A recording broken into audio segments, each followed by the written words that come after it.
Hello dear students, welcome to the Gateway Classes. My name is Gulshan Kumar और मैं आपको पढ़ा रहा हूं इंजीनियरिंग मैथमेटिक्स 2। इंजीनियरिंग मैथमेटिक्स 2 में हम यूनिट नंबर 1 पढ़ रहे हैं, ऑर्डिनरी डिफरेंशियल इक्वेशन 1। और आज हमारा यूनिट नंबर 1 का लेक्चर नंबर 7 है। और आज के लेक्चर में हम स्टार्ट करेंगे पर्टिकुलर इंटीग्रल, और पर्टिकुलर इंटीग्रल के केस नंबर 1 को कवर करेंगे। लेक्चर को स्टार्ट करने से पहले मैं आपको बता देता हूं कि अगर आप इंजीनियरिंग मैथमेटिक्स 2 को गेटवे क्लासेस एप्लीकेशन से पढ़ते हैं तो गेटवे क्लासेस एप्लीकेशन पर आपको इंजीनियरिंग मैथमेटिक्स 2 का फुल सिलेबस कवर कराया जाएगा। और सिलेबस होगा आरजीपीवी यूनिवर्सिटी का। पूरे सिलेबस के आपको वीडियो लेक्चर्स मिलेंगे, लेक्चर वाइज आपको डीपीपी मिलेगी, और हर एक लेक्चर की आपको पीडीएफ नोट्स मिलेंगे। और यूनिट कंप्लीट होने के बाद आपको हर एक यूनिट के वन शॉट रिवीजन वीडियो मिलेंगे, और ये सब आपको मिलेगा गेटवे क्लासेस एप्लीकेशन पर। इंजीनियरिंग मैथमेटिक्स 2 की unit number 1 gateway classes application के साथ साथ यूट्यूब चैनल पर भी अवेलेबल रहेगी। लेकिन इंजीनियरिंग मैथमेटिक्स 2 का पूरा सिलेबस आपको केवल गेटवे क्लासेस एप्लीकेशन पर मिलेगा। गेटवे क्लासेस एप्लीकेशन और कोर्स का लिंक आपको वीडियो के डिस्क्रिप्शन में गिवन है। अगर किसी स्टूडेंट की कोई क्वेरी है तो आप हेल्पलाइन नंबर पर कॉल कर सकते हैं। अब हम स्टार्ट करते हैं आज का टॉपिक। तो देखिए, आज के लेक्चर में हमें पर्टिकुलर इंटीग्रल को कैलकुलेट करना सीखना है। पर्टिकुलर इंटीग्रल को शॉर्ट में हम कहते हैं पीआई। तो आज के लेक्चर में हम पीआई को कैलकुलेट करना सीखेंगे। इससे पहले लास्ट लेक्चर में हम कॉम्प्लीमेंट्री फंक्शन को कैलकुलेट करना सीख चुके हैं, और कॉम्प्लीमेंट्री फंक्शन को शॉर्ट में कहते हैं सीएफ। तो सबसे पहले तो हमें यह पता होना चाहिए कि हम सीएफ और पीआई को कैलकुलेट कब करते हैं। देखिए, हमारा टॉपिक चल रहा है लीनियर डिफरेंशियल इक्वेशन, और लीनियर डिफरेंशियल इक्वेशन के अंदर भी हम अभी पढ़ रहे हैं linear differential equation with constant coefficient. अभी हमारा कौन सा टॉपिक चल रहा है? Linear differential equation with constant coefficient. और लीनियर डिफरेंशियल इक्वेशन क्या होती है ये मैं आपको डिटेल में लास्ट लेक्चर में बता चुका हूं। आज के लेक्चर को स्टार्ट करने से पहले आपको लास्ट लेक्चर कंप्लीट करना चाहिए, और उससे पहले के जो लेक्चर हैं उनको भी कंप्लीट करना चाहिए, क्योंकि डिफरेंशियल इक्वेशन जो टॉपिक है इसको आपको सीक्वेंस में पढ़ना है। अगर आप सीक्वेंस में नहीं पढ़ेंगे तो बीच में से आपको समझ में नहीं आएगा। तो मैं आपको लास्ट लेक्चर में बता चुका हूं कि लीनियर डिफरेंशियल इक्वेशन क्या होती है और लीनियर डिफरेंशियल इक्वेशन को कैसे पहचानते हैं। बात समझ में आ रही है? देखिए, हम इसको linear differential equation of higher order with constant coefficient भी बोल सकते हैं, क्योंकि लीनियर डिफरेंशियल इक्वेशन में डिफरेंशियल इक्वेशन की डिग्री 1 होती है, लेकिन ऑर्डर कुछ भी हो सकता है। ऑर्डर 2 हो सकता है, 3 हो सकता है, 4 हो सकता है। तो एक्चुअल में ये higher order linear differential equation है। तो जब हम लीनियर डिफरेंशियल इक्वेशन को सॉल्व करते हैं तो लीनियर डिफरेंशियल इक्वेशन के सॉल्यूशन को कैलकुलेट करने के लिए हमें कॉम्प्लीमेंट्री फंक्शन और पर्टिकुलर इंटीग्रल को कैलकुलेट करना होता है। इसका मतलब यह है कि अगर आप चाहते हैं कि आप linear differential equation with constant coefficient को सॉल्व करना चाहते हैं, अगर आप, तो आपको सीएफ भी कैलकुलेट करना पड़ेगा और पीआई भी कैलकुलेट करना पड़ेगा। सीएफ को कैलकुलेट करना हम लास्ट लेक्चर में सीख चुके हैं, और लास्ट लेक्चर में मैंने आपको सीएफ के ऊपर बेस्ड 8 क्वेश्चन सॉल्व कराए थे। और अगर वो सभी क्वेश्चन आपने सॉल्व कर लिए हैं तो आपको सीएफ को कैलकुलेट करने में कोई प्रॉब्लम नहीं आएगी। बात समझ में आ रही? क्योंकि सीएफ को हम पूरी यूनिट में कैलकुलेट करेंगे और हर एक क्वेश्चन में कैलकुलेट करेंगे। अब बात करेंगे हम आज पीआई की, कि पीआई को कैसे कैलकुलेट करते हैं। पीआई को कैलकुलेट करने के लिए हमारे पास 6 से 7 केस हैं। हम एक लेक्चर में एक ही केस को कवर करेंगे। तो आज के लेक्चर में हम पर्टिकुलर इंटीग्रल का केस नंबर 1 कवर करेंगे। बात समझ में आ गई? तो एक बार शॉर्ट में मैं आपको रिवाइज करा देता हूं कि कॉम्प्लीमेंट्री फंक्शन को कैसे कैलकुलेट करते थे। हमने लास्ट लेक्चर में कैलकुलेट किया था। तो देखिए, कॉम्प्लीमेंट्री फंक्शन को कैलकुलेट करने के लिए आपको ये 4 स्टेप फॉलो करने होते हैं। सबसे पहले आप क्या करते हैं, जो भी आपको डिफरेंशियल इक्वेशन गिवन है उसको आप डी की फॉर्म में कन्वर्ट करते हैं, कैपिटल डी की फॉर्म में। कैपिटल डी क्या है? यहां पर डिफरेंशियल ऑपरेटर है। तो आप कैपिटल डी की फॉर्म में कन्वर्ट करते हैं, मतलब आप इस फॉर्म में कन्वर्ट करते हैं। कैसे कन्वर्ट करते हैं मैं लास्ट लेक्चर में सिखा चुका हूं। क्लियर है? अब यहां पर जो y का कोफिशिएंट होता है ये d का फंक्शन होता है। जब हम इस d के फंक्शन को 0 पुट करते हैं तो हमें मिलती है ऑक्सिलरी इक्वेशन। जब हम y के कोफिशिएंट को 0 पुट करते हैं तो हमें क्या मिलती है, ऑक्सिलरी इक्वेशन मिलती है, ऑक्सिलरी इक्वेशन। और ये जो ऑक्सिलरी इक्वेशन होती है ये क्वाड्रेटिक भी हो सकती है, क्यूबिक भी हो सकती है, बाई क्वाड्रेटिक भी हो सकती है, वो डिपेंड करेगा कि इसकी डिग्री कितनी है। तो यहां पर जब ऑक्सिलरी इक्वेशन हमारे पास आ जाएगी तो इस ऑक्सिलरी इक्वेशन को हम सॉल्व करेंगे। कैसे सॉल्व करना है ये मैं आपको लास्ट लेक्चर में बता चुका हूं, है ना। तो जब हम इसको सॉल्व कर लेंगे तो यहां से हमें इस ऑक्सिलरी इक्वेशन के रूट्स मिलेंगे। क्या मिलेंगे, रूट्स, मतलब वेरिएबल की वैल्यूज मिलेंगी। अब ये जो रूट्स मिलेंगे, है ना, ये रूट्स आपके रियल और डिस्टिंक्ट भी हो सकते हैं, रियल और इक्वल भी हो सकते हैं, है ना, कॉम्प्लेक्स रूट्स भी हो सकते हैं, इरेशनल भी हो सकते हैं। तो मतलब टोटल 4 केस यहां पर बनेंगे हमारे रूट्स के बेसिस पर, और उन्हीं 4 केस के ऊपर बेस हमें सीएफ को लिखना होता है। तो हम सीएफ को कैलकुलेट करते हैं यूजिंग सुटेबल केस, और सारे केस मैं आपको डिटेल में लास्ट लेक्चर में बता चुका हूं। एक ही टेबल के अंदर मैंने सीएफ के सारे फॉर्मूले लिखे थे, वो टेबल आपको अच्छे से समझनी है और वहां पर सीएफ के सारे फॉर्मूले आपको याद होने चाहिए।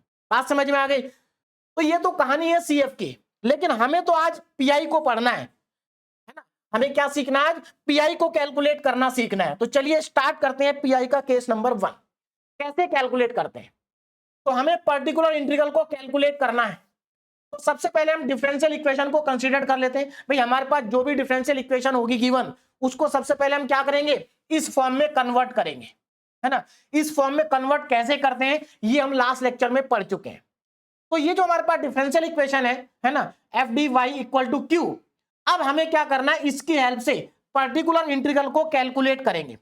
और मैंने आपको लास्ट लेक्चर में बताया था कि हम सीएफ को कैलकुलेट करने के लिए लेफ्ट साइड का यूज करते हैं और पीआई को कैलकुलेट करने के लिए राइट साइड का यूज करते हैं, है ना। तो हमें करना पीआई कैलकुलेट, तो सीधी सी बात है हम क्यू का यूज करेंगे, लेकिन हम यूज एफडी का भी करेंगे। वाई के कोफिशिएंट का यूज पीआई में भी होता है, बात समझ में आ रही है।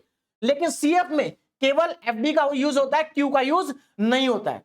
तो देखिए पीआई का फॉर्मूला क्या होगा, जरा ध्यान देना। जब आप अपने डिफरेंशियल इक्वेशन को इस फॉर्म में कन्वर्ट कर लेंगे तो उसके बाद आपका जो पीआई का फॉर्मूला होगा वो ये होगा। ये हमारा पीआई को कैलकुलेट करने का फॉर्मूला है। फॉर्मूला देखिए क्या है, 1 अपॉन फंक्शन ऑफ डी, मतलब यहां पर वाई का जो भी कोफिशिएंट होगा वो नीचे आ जाएगा और यहां पर क्यू आएगा, क्यू, और उसके बाद हम पीआई को कैलकुलेट कर लेंगे। लेकिन ये जो पीआई है ये कैसे कैलकुलेट होगा, इस पीआई को कैलकुलेट करने का मेथड क्या होगा, ये डिपेंड करेगा इस क्यू के ऊपर। यानी कि पीआई को कैलकुलेट करने की पूरी कहानी इस क्यू के ऊपर डिपेंड रहेगी। बात समझ में आ रही है, इस क्यू के ऊपर डिपेंड करेगी। अगर ये क्यू चेंज होगा तो पीआई को कैलकुलेट करने का मेथड भी चेंज होगा। बात समझ में आ रही है। तो यहां पर हमारे पास पीआई को कैलकुलेट करने के 6 से 7 केस बनेंगे और उन सभी केस में ये क्यू क्या होगा, चेंज होगा। बात समझ में आ रही। जैसे आज के लेक्चर में हम केस नंबर 1 पढ़ेंगे, तो केस नंबर 1 में क्यू की वैल्यू क्या होगी, ई की पावर ax होगी, ई की पावर ax होगी। अगले बार जब नेक्स्ट लेक्चर में हम केस नंबर जब 2 पढ़ेंगे तो वहां पर क्यू की वैल्यू साइन ax या कॉस ax होगी। तो मेरे कहने का मतलब समझिए कि पीआई को कैलकुलेट करने के जो मेथड है वो इस क्यू के ऊपर डिपेंड करेंगे, और इस क्यू की वजह से ही यहां पर हमारे पीआई को कैलकुलेट करने के 6 से 7 केस बन जाते हैं। यानी कि 6 से 7 मेथड है हमारे पास पीआई को कैलकुलेट करने के। तो आज के लेक्चर में हम केस नंबर 1 को कवर करेंगे डिटेल में और इसके ऊपर बेस्ड मैक्सिमम क्वेश्चन को सॉल्व करेंगे। देखिए यहां पर मैं आपको ये चीज क्लियर कर दूं कि यहां पर जो मैं आपको पढ़ा रहा हूं ये आरजीपीवी यूनिवर्सिटी के सिलेबस के अकॉर्डिंग पढ़ा रहा हूं। यहां पर मैं आपको आरजीपीवी यूनिवर्सिटी में पूछे गए क्वेश्चन भी सॉल्व कराऊंगा और जो क्वेश्चन आरजीपीवी यूनिवर्सिटी के लिए इंपॉर्टेंट है उनको भी सॉल्व कराऊंगा। बात समझ में आ रही, यानी कि आपको कहीं और से कुछ भी पढ़ने की आवश्यकता नहीं पड़ेगी, यहां पर आपको कंप्लीट सब कुछ पढ़ाया जाएगा। क्लियर है, बस आपको क्या करना, फोकस करना है और क्वेश्चन को प्रैक्टिस करना है। तो हमारा केस नंबर 1 क्या है, जब क्यू की वैल्यू ई की पावर ax है। तो अब कैसे कैलकुलेट करेंगे पीआई, हमें समझ में आ गया कि हमारा जो क्यू है वो क्या है, ई की पावर ax है। मतलब हम ऐसी डिफरेंशियल इक्वेशन को सॉल्व करेंगे आज के लेक्चर में जिनमें क्यू की जगह पर ई की पावर ax लिखा होगा। अब यहां पर जो a है ये x का कोफिशिएंट है, और कांस्टेंट है, तो एक ही जगह पर क्वेश्चन में कुछ भी लिखा हो सकता है, 1 लिखा हो सकता है, 2 लिखा हो सकता है, -2 लिखा हो सकता है, 3 लिखा हो सकता है, कोई भी रियल नंबर लिखा हो सकता है। बात समझ में आ गई? चलिए, तो हमारे पास q आ गया e की पावर ax, तो हमारा देखो हमने यहां पर पुट कर दिया q को e की पावर ax, तो ये हमारा फॉर्मूला बन गया। अब ये आ गया हमारे पास। अब देखो pi को निकालेंगे कैसे, ध्यान से समझना। अभी तो हमने q की वैल्यू को यहां पर पुट किया है, अब करेंगे क्या, यहां पर जो ये x का कोफिशिएंट है a, इस x के कोफिशिएंट को d के प्लेस पर पुट कर देंगे। भाई यहां पर d का फंक्शन होगा, तो हम क्या करेंगे, उसमें d के प्लेस पर a को पुट करेंगे। क्या करेंगे, a को पुट करेंगे, और जैसे ही हम d के प्लेस पर a को पुट करेंगे, हमारे पास पर्टिकुलर इंटीग्रल आ जाएगा, आंसर आ जाएगा। बात समझ में आ रही? हमारे पास क्या होगा, आंसर आ जाएगा। एक बार दोबारा समझिए, जैसे ही हम यहां पर d की जगह पर x के कोफिशिएंट को पुट करेंगे, हमारे पास पर्टिकुलर इंटीग्रल आ जाएगा। अब आप कहेंगे सर ये तो बहुत इजी है। हाँ बिल्कुल, केस नंबर 1 पीआई का बहुत इजी है और बहुत ज्यादा इंपॉर्टेंट है, क्योंकि यहां से यूनिवर्सिटी एग्जाम में क्वेश्चन आते हैं। क्लियर है? चलिए तो स्टार्ट करते हैं। बस एक चीज का ध्यान रखना कि ये जो एफ ए है, ये डिनोमिनेटर में लिखा है। कहां लिखा है? डिनोमिनेटर में लिखा है, नीचे लिखा है। ये कभी भी जीरो नहीं होना चाहिए। अगर ये जीरो हो गया तो हमारा क्या होगा, केस फेल हो जाएगा और हम कहेंगे केस ऑफ फेल्योर। तो जब हमारा देखो, अगर ये एफ ए जीरो के बराबर नहीं है तो हमारा यहीं पर आंसर आ जाएगा, यही हमारा क्या होगा, सॉल्यूशन होगा। बोलो बात समझ में आ रही है? अगर एफ ए जीरो के बराबर नहीं है तो यही हमारा क्या होगा, सॉल्यूशन होगा, और हम आगे नहीं बढ़ेंगे। लेकिन अगर ये जीरो हो गया तो हम आगे बढ़ेंगे। बात समझ में आ रही? अगर ये जीरो हो गया, देखो आगे क्या लिखा मैंने, अगर एफ ए जीरो हो गया तो सीधी सी बात है, अगर एफ ए जीरो हो गया तो ये नॉट डिफाइन हो जाएगा, है ना, इंफिनिटी बन जाएगा ना, नॉट डिफाइन। तो अगर एफ ए जीरो हो गया तो यहां पर हम क्या कहेंगे कि हमारा जो केस है वो फेल हो गया, केस ऑफ फेल्योर। तो अब क्या करना है, अगर एफ ए जीरो हो गया तो क्या करना है, अब जरा ध्यान से समझो। अगर एफ ए जीरो हो गया, अगर नहीं हुआ तो ये आंसर है, लेकिन अगर जीरो हो गया तो क्या करेंगे, ये जो हमारी इक्वेशन है, ये इस पर फोकस करना है। अगर ये जीरो आ गया तो आप एक काम करेंगे, इस इक्वेशन में इसको एफ डी को डिफरेंशिएट करेंगे डी के रेस्पेक्ट में, मतलब ये डी का फंक्शन होगा और इसको डी के रेस्पेक्ट में ही डिफरेंशिएट कर देंगे। बात समझ में आ गई? और इसको एक्स से करेंगे मल्टीप्लाई, मतलब अगर केस फेल होता है तो आप क्या करेंगे, इसमें एफ डी को तो कर देंगे डिफरेंशिएट। देखो यहां पर लिखा ना एफ डैश डी, मतलब हमने यहां पर इसको डिफरेंशिएट कर दिया एक बार डी के रेस्पेक्ट में, और एक्स से कर देंगे मल्टीप्लाई। बोलो बात समझ में आ गई? एक्स से क्या कर देंगे, मल्टीप्लाई। अब उसके बाद क्या करना है, अब उसके बाद फिर से वही काम करना है, एक्स के कोफिशिएंट को डी की जगह पर पुट कर देना है। बोलो बात समझ में आ रही है? एक्स के कोफिशिएंट को डी के प्लेस पर पुट कर देना है ये, और यही हमारा क्या होगा, आंसर होगा, यही हमारा आंसर होगा। बोलो बात समझ में आ गई? लेकिन फिर से वही कंडीशन है। कंडीशन क्या है, देखो यहां पर डिनोमिनेटर में आ रहा है एफ डैश ए, ये जीरो नहीं होना चाहिए। ए को पुट करने के बाद ये जीरो नहीं होना चाहिए। अगर ये जीरो नहीं है तो आपका ये आंसर होगा। लेकिन अगर ये जीरो हो गया, देखो नीचे लिखा है, अगर ये भी जीरो हो गया तो अगेन हमारा केस क्या हो जाएगा, फेल हो जाएगा। और अगर केस फेल हुआ तो अब क्या करेंगे, अब फिर से डिफरेंशिएट करेंगे। किसको, अब देखो ध्यान देना, अब फिर से डिफरेंशिएट करेंगे। देखो यहां पर हम एक बार तो पहले ही कर चुके थे, अब क्या करेंगे, इसको एक बार और करेंगे, मतलब जिसको पहले किया था उसी को एक बार और करेंगे डी के रेस्पेक्ट में, तो डबल डैश आ जाएगा। और इसको एक बार पहले ही हम x से मल्टीप्लाई कर चुके, एक बार और x से मल्टीप्लाई करेंगे तो ये आ जाएगा एक्स स्क्वायर। बोलो बात समझ में आ गई? अब क्या करें, अब फिर वही काम करना है, x के कोफिशिएंट को यहां पर पुट कर देना है, और ये हमारा क्या आ जाएगा, अब ये आंसर आ जाएगा। बोलो बात समझ में आ गई? अब अगेन फिर से वही कंडीशन है कि ये जीरो नहीं होना चाहिए, तब ये आंसर होगा। अगर ये जीरो हो गया तो ये आंसर नहीं होगा। अगर ये जीरो हो गया तो फिर क्या करेंगे, हम फिर से इसको एक बार और डिफरेंशिएट करेंगे, 3 बार हो जाएगा, एक्स क्यूब हो जाएगा, और ऐसे ही चलते रहेंगे। कब तक चलेंगे, कब तक चलेंगे, जब तक हमारा ये denominator not equal to zero नहीं आ जाता। और जब तक जीरो आ रहा है हम आगे बढ़ते रहेंगे, डिफरेंशिएट करते रहेंगे और एक्स से मल्टीप्लाई करते रहेंगे। बोलो बात समझ में आ गई? पूरा प्रोसीजर आपको समझ में आ गया होगा कि पीआई को कैलकुलेट कैसे करना है। अब ये तो मैंने आपको कॉन्सेप्ट समझाया कि पीआई को कैलकुलेट कैसे करेंगे। अब इस कॉन्सेप्ट को क्वेश्चन में अप्लाई करते हैं। बात समझ में आ रही? चलिए स्टार्ट करते हैं। तो हम यहां पर काफी सारे क्वेश्चन सॉल्व करेंगे और इतने क्वेश्चन यहां पर सॉल्व करने के बाद आपका कोई डाउट नहीं बचेगा, है ना। लेक्चर की जो लेंथ होगी वो ज्यादा होगी, लेकिन हम यहां पर पूरा कवर करेंगे, हर टाइप के क्वेश्चन को कवर करेंगे। देखिए पहला ही क्वेश्चन आरजीपीवी यूनिवर्सिटी में पूछा जा चुका है 2017 में, है ना। तो ये यूनिवर्सिटी में आया हुआ क्वेश्चन है, ध्यान दीजिएगा। तो मैं यहां पर आपको यूनिवर्सिटी में आए हुए सभी क्वेश्चन सॉल्व कराऊंगा और उनके अलावा जो इंपॉर्टेंट है वो भी सॉल्व कराऊंगा। क्लियर है? चलिए, जिससे कि आपका जो कॉन्सेप्ट है वो बहुत अच्छे से क्लियर हो जाए।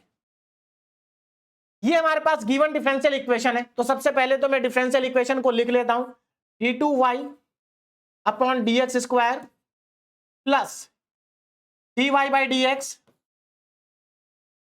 Plus y is equal to E की पावर में माइनस एक्स। अब एक चीज ध्यान रखना, देखो हमें इसको सॉल्व करना है।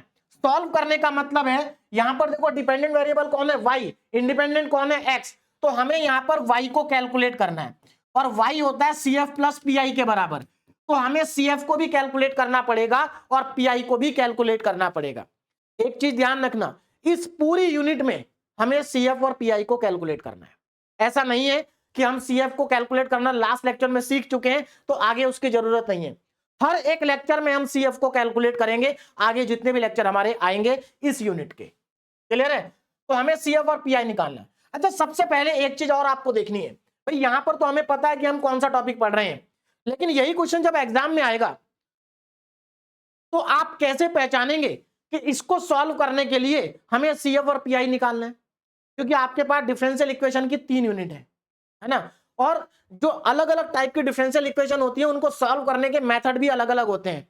जैसे आपने देखा इससे पहले भी हम डिफरेंशियल इक्वेशन को सॉल्व कर चुके हैं, Lebanese linear differential equation, Bernoulli's differential equation, आगे चल के हम एग्जैक्ट डिफरेंशियल इक्वेशन पढ़ेंगे। तो सबको सॉल्व करने के मेथड अलग अलग होते हैं। तो देखिए सबसे इंपॉर्टेंट काम है आपका डिफरेंशियल इक्वेशन को पहचानना।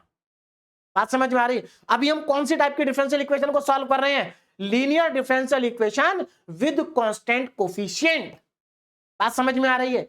और आप यहां पर चेक कर सकते हैं, देखो यहां पर ये डिफरेंशियल इक्वेशन लीनियर है। क्यों? क्योंकि सभी डेरिवेटिव की डिग्री 1 है। तो अगर सबके डेरिवेटिव की डिग्री 1 है तो इसका मतलब क्या हो गया? लीनियर हो गई। ऑर्डर तो कुछ भी हो सकता है, कैसी है? लीनियर, है ना।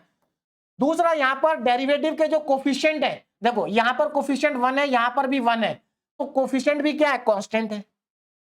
तो देखिए कैसे पहचानेंगे कि हमारी जो डिफरेंशियल इक्वेशन है वो लीनियर है, इसके लिए मैं आपको लास्ट लेक्चर में पूरा डिटेल में समझा चुका हूं। तो इसीलिए मैं कह रहा हूं कि लास्ट लेक्चर को एक बार कंप्लीट कर लेंगे तो आज का लेक्चर आपको इजी लगेगा। अब मैं इसको सॉल्व करता हूं। सबसे पहले हम इसको डी ऑपरेटर में चेंज करेंगे। डी ऑपरेटर में कैसे चेंज करते हैं ये हम कल पढ़ चुके हैं। हम क्या करते हैं? D square upon D x square की जगह पर कैपिटल डी स्क्वायर पुट करते हैं। डी क्या है? डिफरेंशियल ऑपरेटर है। तो देखो इसकी जगह पर आ जाएगा डी स्क्वायर। डी स्क्वायर यहां पर देखो y बचेगा, y तीनों में y कॉमन आएगा, प्लस यहां पर आ जाएगा d, क्योंकि d बाई डी एक्स की जगह हम क्या रखते हैं? d अपॉन डी एक्स की जगह हम कैपिटल D रखते हैं। तो यहां पर कैपिटल D आ जाएगा और क्योंकि मैं y को कॉमन लूंगा तो यहां पर 1 बचेगा। देखो y तीनों में है तो y को हमने कॉमन ले लिया, इज इक्वल टू में e की पावर माइनस एक्स। बोलो समझ में आ गया? तो अभी तो हमने किस में कन्वर्ट किया है? अभी हमने इसको डी ऑपरेटर में कन्वर्ट किया है, यानी कि ये हमारे पास डिफरेंशियल इक्वेशन है गिवन। तो इसको हम ऐसे भी लिख सकते हैं। कई बार क्वेश्चन में डायरेक्ट यही आपको गिवन होगा। चलिए अब क्या करना है? अब हम सबसे पहले CF निकालेंगे। तो CF को निकालने के लिए हमें क्या चाहिए? Auxiliary equation. और ऑक्सिलरी इक्वेशन कैसे बनती है? y के कोफिशिएंट को 0 पुट कर दो। तो ये y का कोफिशिएंट है, इसको 0 पुट कर देंगे, D square plus D plus 1 equal to में 0। बोलो बात समझ में आ गई? क्या आ गया? 0। अब यहां पर क्या करना है? इतना करने के बाद d के प्लेस पर, देखो d के प्लेस पर हम क्या करेंगे? m पुट करेंगे। यहां पर put d equal to m। देखिए d की जगह पर m पुट करना कोई कंपलसरी नहीं होता है ना, लेकिन आपकी बुक में दिया है तो मैं कर देता हूं, बाकी आप d में भी आंसर निकाल सकते हैं। अब यहां पर देखो जरा, अगर आप डी की जगह एम पुट कर देंगे तो ये हो जाएगा M square plus M plus 1 is equal to में 0। ये क्वाड्रेटिक इक्वेशन है जिसको सॉल्व करके हमें इसके रूट्स निकालने हैं, इसके रूट्स को कैलकुलेट करना है। तो आपको मैं लास्ट लेक्चर में बता चुका हूं कि क्वाड्रेटिक इक्वेशन को सॉल्व करने के हमारे पास 3 तरीके हैं। तो या तो आप फैक्टराइजेशन से करिए, या आप क्वाड्रेटिक फॉर्मूले से करिए, या फिर आप कैलकुलेटर से करिए, है ना। तो अगर आपको कैलकुलेटर से करने आते हैं, रूट्स निकालने आते हैं, तो आप कैलकुलेटर से निकालिए, नहीं तो आप क्वाड्रेटिक फॉर्मूले को अप्लाई करिए, है ना। क्वाड्रेटिक फॉर्मूला सबसे सही रहता है क्योंकि यहां पर जो रूट्स हैं वो इमेजिनरी आएंगे, तो इमेजिनरी रूट्स के केस में क्वाड्रेटिक फॉर्मूला इजी रहता है। तो मैं यहां पर क्वाड्रेटिक फॉर्मूले को लगा देता हूं, बाकी अगर आपको कैलकुलेटर से करना आता है तो आप कैलकुलेटर से भी कर सकते हैं। ध्यान दीजिएगा यहां पर क्वाड्रेटिक फॉर्मूला, देखिए क्वाड्रेटिक फॉर्मूला लगा रहा हूं यहां पर।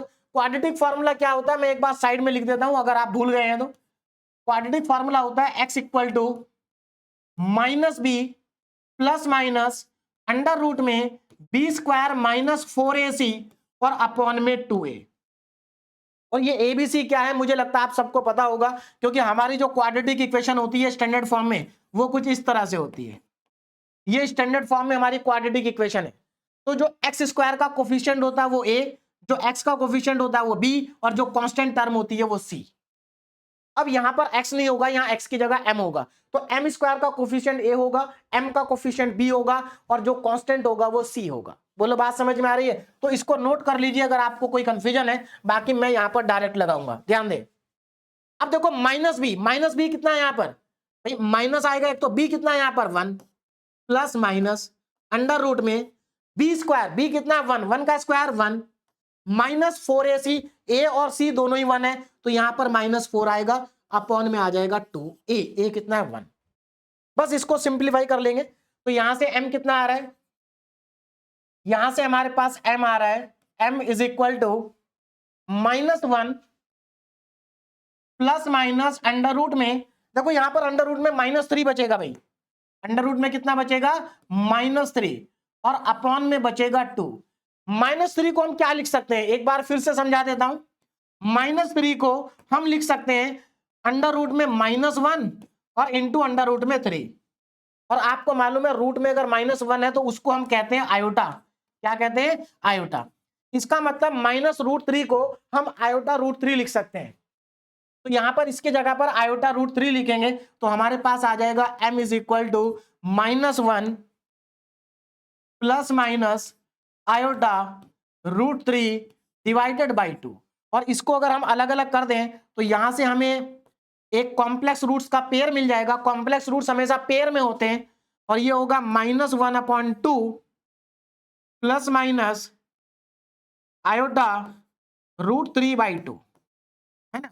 तो ये हमारा रियल पार्ट है जिसको हम अल्फा कहते हैं, और ये हमारा इमेजिनरी पार्ट है। और इमेजिनरी पार्ट में आयोटा का जो कोफिशिएंट होता है इसको हम कहते हैं बीटा। क्या कहते हैं? बीटा। तो यहां पर ये अल्फा की वैल्यू है, ये बीटा की वैल्यू है। बोलो बात समझ में आ गई? अब हमें क्या करना है, अब हम CF निकाल सकते हैं। क्या कर सकते हैं? हम CF को कैलकुलेट कर सकते हैं। तो CF का फॉर्मूला क्या होगा? अब देखो यहां पर आपको कॉम्प्लेक्स रूट का एक पेयर मिला है, तो मैंने आपको टेबल बनवाई थी और उसमें हमने सभी केस के लिए CF के फॉर्मूले लिखे थे। तो अगर आपके पास एक पेयर है कॉम्प्लेक्स रूट्स का तो फॉर्मूला क्या होगा? देखो मैं यहां पर फॉर्मूला लिख रहा हूं, आगे मैं डायरेक्ट लिखूंगा e की पावर में अल्फा x, है ना, फिर ब्रैकेट ब्रैकेट उसके बाद C1 cos beta x plus C2 sin beta x। ये हमारा फॉर्मूला होता है जब हमें कॉम्प्लेक्स रूट का एक पेयर मिलता है। तो इसीलिए कह रहा हूं CF वाली जो टेबल थी वो टेबल आपको अच्छे से याद होनी चाहिए, उस टेबल को अच्छे से समझ लेना। अब इसमें हमें वैल्यू पुट करनी है। अब देखो यहां पर अल्फा कितना है, ये अल्फा है और ये बीटा है, तो अल्फा और बीटा को यहां पर पुट कर दीजिए, है ना। तो मैं यहां पर अल्फा बीटा को पुट कर देता हूं तो मेरे पास CF आ जाएगा, कितना आएगा e की पावर में -x/2, जब मैं यहां पर x अल्फा की जगह 1/2 रखूंगा, और C1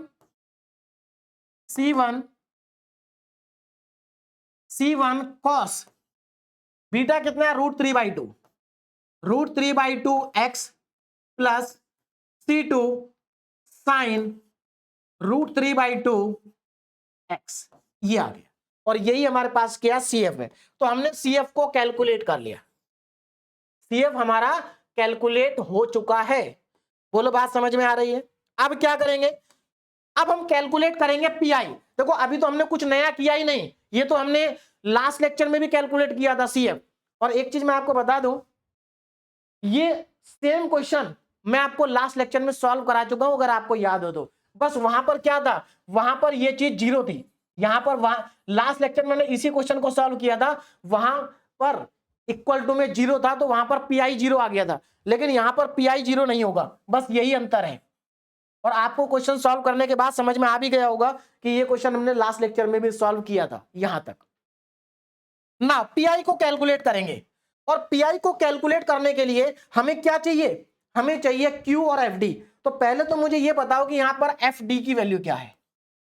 FD function of D, भाई जो फंक्शन ऑफ डी होता है वो वाई का कोफिशिएंट होता है, ये हमारा डी का फंक्शन है, इसको कहते हैं एफडी, है ना, ये जो डी का फंक्शन है। तो एफडी है यहां पर D square plus D square plus D plus 1, ये हमारा फंक्शन है डी का, दिस इज द एफडी, है ना। और क्यू क्या है, क्यू जो डिफरेंशियल इक्वेशन के राइट हैंड साइड में दिया हो, दैट इज e की पावर माइनस एक्स। बस अब क्या करना है, अब यहां पर पीआई को कैलकुलेट करने का फॉर्मूला अप्लाई करेंगे। फॉर्मूला क्या कहता है, 1/fd और e की पावर में 1/fd और q लिख देता हूं फिलहाल तो q, ये हमारा फॉर्मूला है, ये रहा पीआई को कैलकुलेट करने का। अब क्या करेंगे, अब देखो हमें क्वेश्चन में क्या दिया है, e की पावर x दिया है, e की पावर में माइनस एक्स। अब यहां पर मेरी बात को समझना, हमारा केस क्या है कि e की पावर में ax होना चाहिए। तो यहां पर अगर आप इन दोनों को कंपेयर करें तो यहां पर a की वैल्यू -1 है, कितनी है, -1। अब आप ये मत सोचना सर e की पावर ax यहां पर नहीं है, अरे भाई है तो, e की पावर ax ही है ये। यहां पर a की वैल्यू कितनी है, -1, तो a की वैल्यू -1 -2 कुछ भी हो सकती है, कोई भी real number.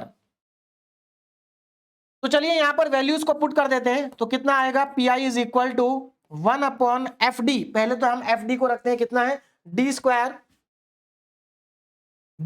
Plus D plus 1, और q कितना है, e की पावर में -x। बोलो बात समझ में आ गई, e की पावर में -x। अब यहां पर क्या करना है, देखो मैंने आपसे क्या कहा था कि भाई q की जगह e की पावर ax पुट कर देंगे, और fd की जगह fd जो फंक्शन है वो पुट कर देंगे। पुट करने के बाद इस fd में, फंक्शन में d के प्लेस पर a पुट करेंगे, मतलब हम यहां पर d की जगह पर -1 पुट करेंगे, क्योंकि यहां पर a की वैल्यू -1 है। बोलो बात समझ में आ रही है। तो यहां पर हम क्या करेंगे, put d is equal to -1। अभी तो मैंने यहां पर लिख दिया पुट d इक्वल टू -1, आगे से मैं डायरेक्ट पुट करूंगा, लिखूंगा भी नहीं, है ना। तो मुझे लगता है आपको समझ में आ जाएगा कि इसको लिखना जरूरी नहीं है। तो हमें क्या करना है, डी की जगह पर -1 पुट करना है। तो देखिए कितना आएगा, P I is equal to 1/-1 का स्क्वायर और -1 + 1 एंड e की पावर में -x। अब मुझे एक बात बताओ, ये -1 + 1 तो कट गया, और -1 का स्क्वायर कितना आएगा, 1 आएगा। तो ये पूरी ओवरऑल वैल्यू हमें मिलेगी 1। तो हमारा पीआई कितना आ गया, पीआई हमारे पास आ गया e की पावर में -x, है ना, e की पावर में -x। अब आप ये मत सोचने लगना कि पीआई पर्टिकुलर इंटीग्रल वही आएगा जो राइट साइड में लिखा है, ऐसा नहीं है। ये तो इस क्वेश्चन में बाई चांस है कि आ गया। तो पीआई आ गया e की पावर -x। अब हमें क्या करना है, हम CF भी निकाल चुके, पीआई भी निकाल चुके, अब हम इसका लिखेंगे कंप्लीट सॉल्यूशन। कंप्लीट सॉल्यूशन, और आपको मालूम है कंप्लीट सॉल्यूशन क्या, कंप्लीट सॉल्यूशन का मतलब है y की वैल्यू। भाई हम डिफरेंशियल इक्वेशन में डिपेंडेंट वेरिएबल को कैलकुलेट करते हैं, यहां पर डिपेंडेंट वेरिएबल क्या है, y, तो हमें यहां पर y को कैलकुलेट करना है। तो हमारा जो कंप्लीट सॉल्यूशन होगा वो y इक्वल टू में आएगा, और कंप्लीट सॉल्यूशन का फार्मूला होता है CF प्लस पीआई, और हम CF को भी निकाल चुके, पीआई को भी निकाल चुके, बस दोनों को उठा के यहां पर पुट कर देंगे। कितना आएगा जरा ध्यान दीजिएगा, CF कितना था, CF हमारा ये लिखा e की पावर में देखिए सी एफ ई की पावर में minus x by two bracket में C1 cos √3/2x plus C2 sign √3/2x। ये तो CF हो गया, इसमें PI को ऐड कर दो e की पावर माइनस एक्स, और यही हमारा कंप्लीट सॉल्यूशन है भाई, and this is the final answer. तो हमें CF निकालना, PI निकालना, दोनों को ऐड कर देना, हमारा आंसर आ जाएगा। और यही क्वेश्चन हमें हर एक क्वेश्चन के अंदर करना है। नेक्स्ट क्वेश्चन देखिए जरा, सॉल्व। अब देखो हमें इसको सॉल्व करना है। अगेन हमारे पास एक सेकंड ऑर्डर की डिफरेंशियल इक्वेशन है और लीनियर डिफरेंशियल इक्वेशन है, क्योंकि कोफिशिएंट क्या है, कांस्टेंट है। तो चलिए स्टार्ट करते हैं। सबसे पहले डिफरेंशियल इक्वेशन को लिख लेते हैं। तो d2y upon dx square plus 6 dy/dx plus 9y is equal to 5e की पावर में 3x। अब इसको डी ऑपरेटर की फॉर्म में कन्वर्ट करेंगे। तो कन्वर्ट करना आपको अब अच्छे से आगे होगा। यहां पर डी स्क्वायर आएगा, डी स्क्वायर, यहां पर आएगा 6d, यहां पर आएगा 9, क्योंकि y हमारा कॉमन रहेगा। भाई सीधी सी बात है, y को अगर कॉमन ले लेंगे तो ये D square upon D x square बचेगा, ये d अपॉन डी एक्स बचेगा और ये 9 बचेगा, है ना। और D square upon D x square की जगह D square, D by D x की जगह d, तो ये हमारे पास आ जाएगा और इज इक्वल टू में रहेगा 5e की पावर में 3x। तो सबसे पहले क्या करेंगे, ऑक्सिलरी इक्वेशन लिखेंगे, क्योंकि हमें कॉम्प्लीमेंट्री फंक्शन निकालना है। CF तो निकालना ही पड़ेगा। चलिए निकालते हैं CF। तो ऑक्सिलरी इक्वेशन क्या बनेगी, D square plus 6d plus 9 is equal to में 0। अब इसको सॉल्व करेंगे, क्वाड्रेटिक इक्वेशन है, इसके हमें क्या करने हैं, रूट्स निकालने हैं। तो आप कैलकुलेटर से भी निकाल सकते हैं, क्वाड्रेटिक फॉर्मूले से भी निकाल सकते हैं, फैक्टर भी कर सकते हैं, है ना। तो सबसे पहले तो मैं d की जगह पर m पुट कर लेता हूं, m square plus 6m plus 9 is equal to 0। तो इसके कैलकुलेटर से भी आप निकाल सकते हैं, इजिली आ जाएगा, है ना, कैलकुलेटर से। और वैसे अगर आप इसको डायरेक्ट देखें तो मेरे ख्याल से ये तो डायरेक्ट आपका फॉर्मूला ही लिखा है। देखो ये एक्चुअल में m+3 का होल स्क्वायर लिखा हुआ है। देखो आप इसको ओपन करो, m स्क्वायर, 3 का स्क्वायर 9 और 2 इंटू m इंटू 3 यानी कि 6m आ जाएगा। तो ये तो सीधे सीधे a+b का होल स्क्वायर लिखा है। तो यहां पर हमारे पास आ गया m+3 into m+3 is equal to 0। तो यहां पर हमें m की 2 वैल्यू मिली और दोनों ही बराबर मिलेंगी। तो यहां पर एक्चुअल में क्या है, रियल एंड इक्वल रूट्स आ रहे हैं हमारे पास, रियल एंड इक्वल रूट्स। तो यहां से m की 2 वैल्यू आएंगे, m इज इक्वल टू -3 और -3, रियल और इक्वल वैल्यू मिल रही है। तो आपको मालूम है जब रियल और इक्वल वैल्यू मिलती है तो CF क्या होता है, CF is equal to, CF का फॉर्मूला होता है C1 प्लस C2x और e की पावर में mx, ये फॉर्मूला होता है। बस इसमें वैल्यू पुट कर देंगे, m कितना है, -3, तो यहां से हमारे पास CF आ जाएगा C1 प्लस C2x और e की पावर में -3x। बोलो समझ में आ गया, ये हमारे पास आ गया। अच्छा एक चीज देखना, लास्ट क्वेश्चन में हमारा कहीं पर भी केस ऑफ फेल्योर नहीं हुआ था, यहां पर केस ऑफ फेल्योर नहीं हुआ था, आगे के क्वेश्चन में आएगा केस ऑफ फेल्योर। अभी हमारा केस ऑफ फेल्योर नहीं आया है क्वेश्चन नंबर 1 में, और शायद 2 में भी नहीं आएगा, 3 में आएगा। ये CF आ गया। अब हमें निकालना है PI, लेकिन PI को निकालने के लिए हमें चाहिए FD, और आपको मालूम है FD क्या है, FD है y का कोफिशिएंट, ये रहा, ये हमारा FD है, D square plus D square plus 6d और प्लस में 9, ये हमारा FD है। और Q कितना है, Q हमारे पास है 5e की पावर में 3x।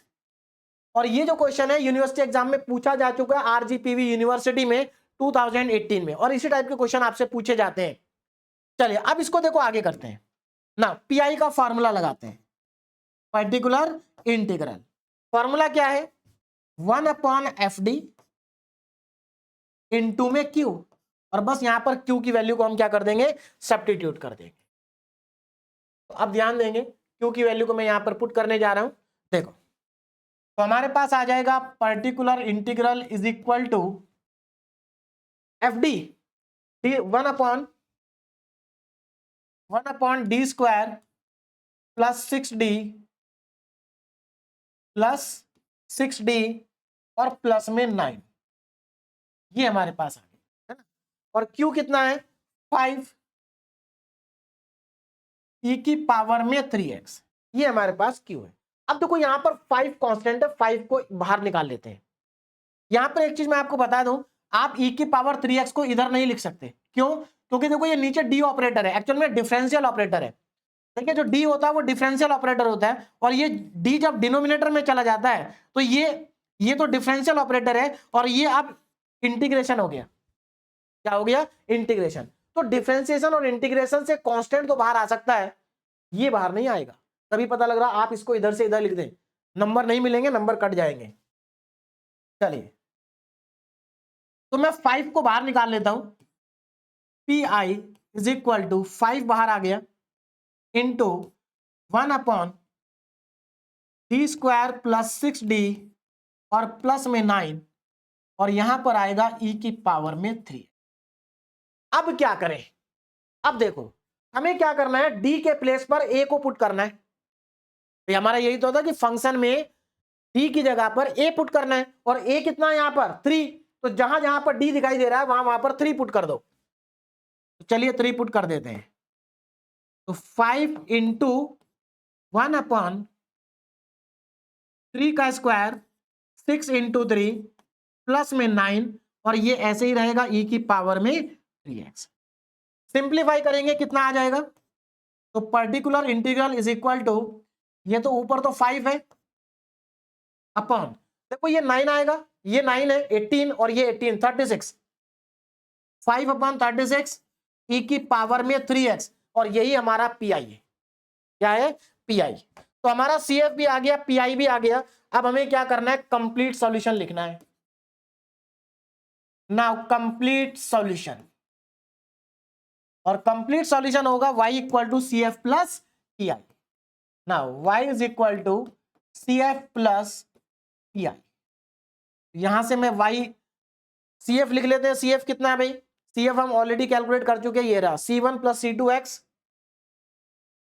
C1 plus C2x e की पावर में -3x, नहीं था, और प्लस में पर्टिकुलर इंटीग्रल, तो ये कितना आ रहा है 5/36,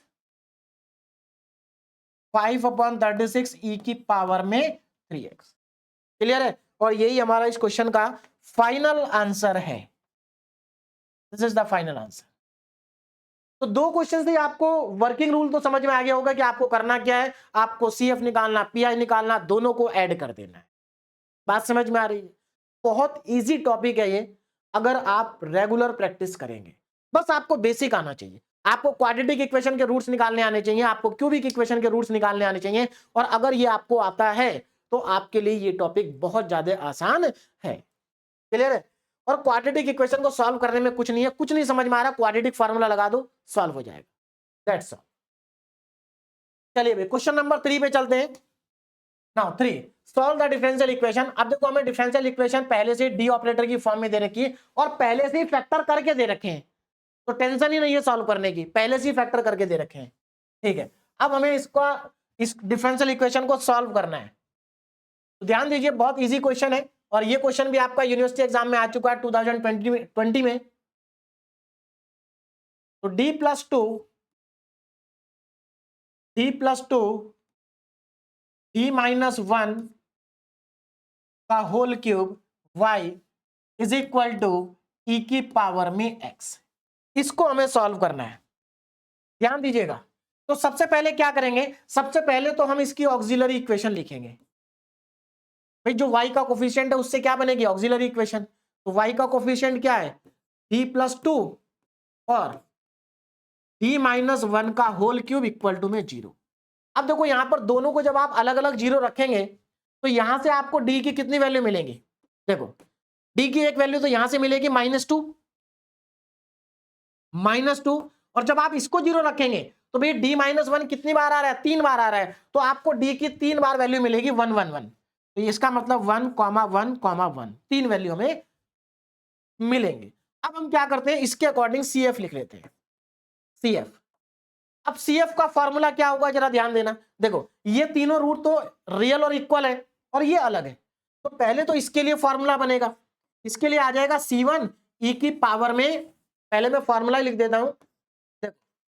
इस वाले -2 के लिए आएगा C1 e की पावर में m1x प्लस, अब ये तीनों इक्वल हैं, इसके लिए क्या आएगा, देखो C1 तो पहले आ चुका, C2 C3x plus C4x square और बाहर आएगा e की पावर में, अब ये m1 था तो इन तीनों को हम m2 मान लेते हैं, e की पावर में m2x।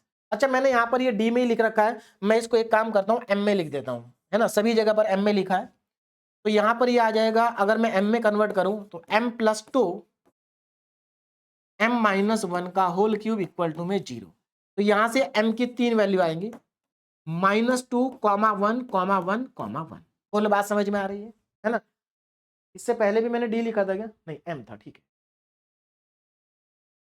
चलिए ना, तो ये हमारे पास आ गया, बस इसमें वैल्यू पुट कर दीजिए, आंसर आ जाएगा। तो यहां से हमारे पास CF आएगा, CF is equal to C1 e की पावर में m1 कितना है, -2, तो ये माइनस का 2x, ठीक है, plus C2 C3x C4x square bracket e की पावर में m2 कितना है 1, तो e की पावर में x। ये मेरा CF आ चुका है। अब मुझे CF के बाद कैलकुलेट करना है PI। क्या कैलकुलेट करना है, PI। अब जरा ध्यान देंगे PI कैसे कैलकुलेट होगा, देखिए। तो PI के लिए सबसे पहले तो देखो FD कितना है, FD जो y का कोफिशिएंट है वही हमारा FD है, तो d+2 और d-1 का होल क्यूब, ये हमारा FD। क्लियर है, चलिए। और Q कितना है, Q यहां पर e की पावर में x है, e की पावर में x। बोलो बात समझ में आ रही है ना, e की पावर में x है। अब आगे देखो जरा ना, अब हम यहां पर PI को कैलकुलेट करने के लिए फॉर्मूला लिखेंगे, तो 1/FD और Q वैल्यू को सब्स्टिट्यूट करेंगे, तो PI इक्वल टू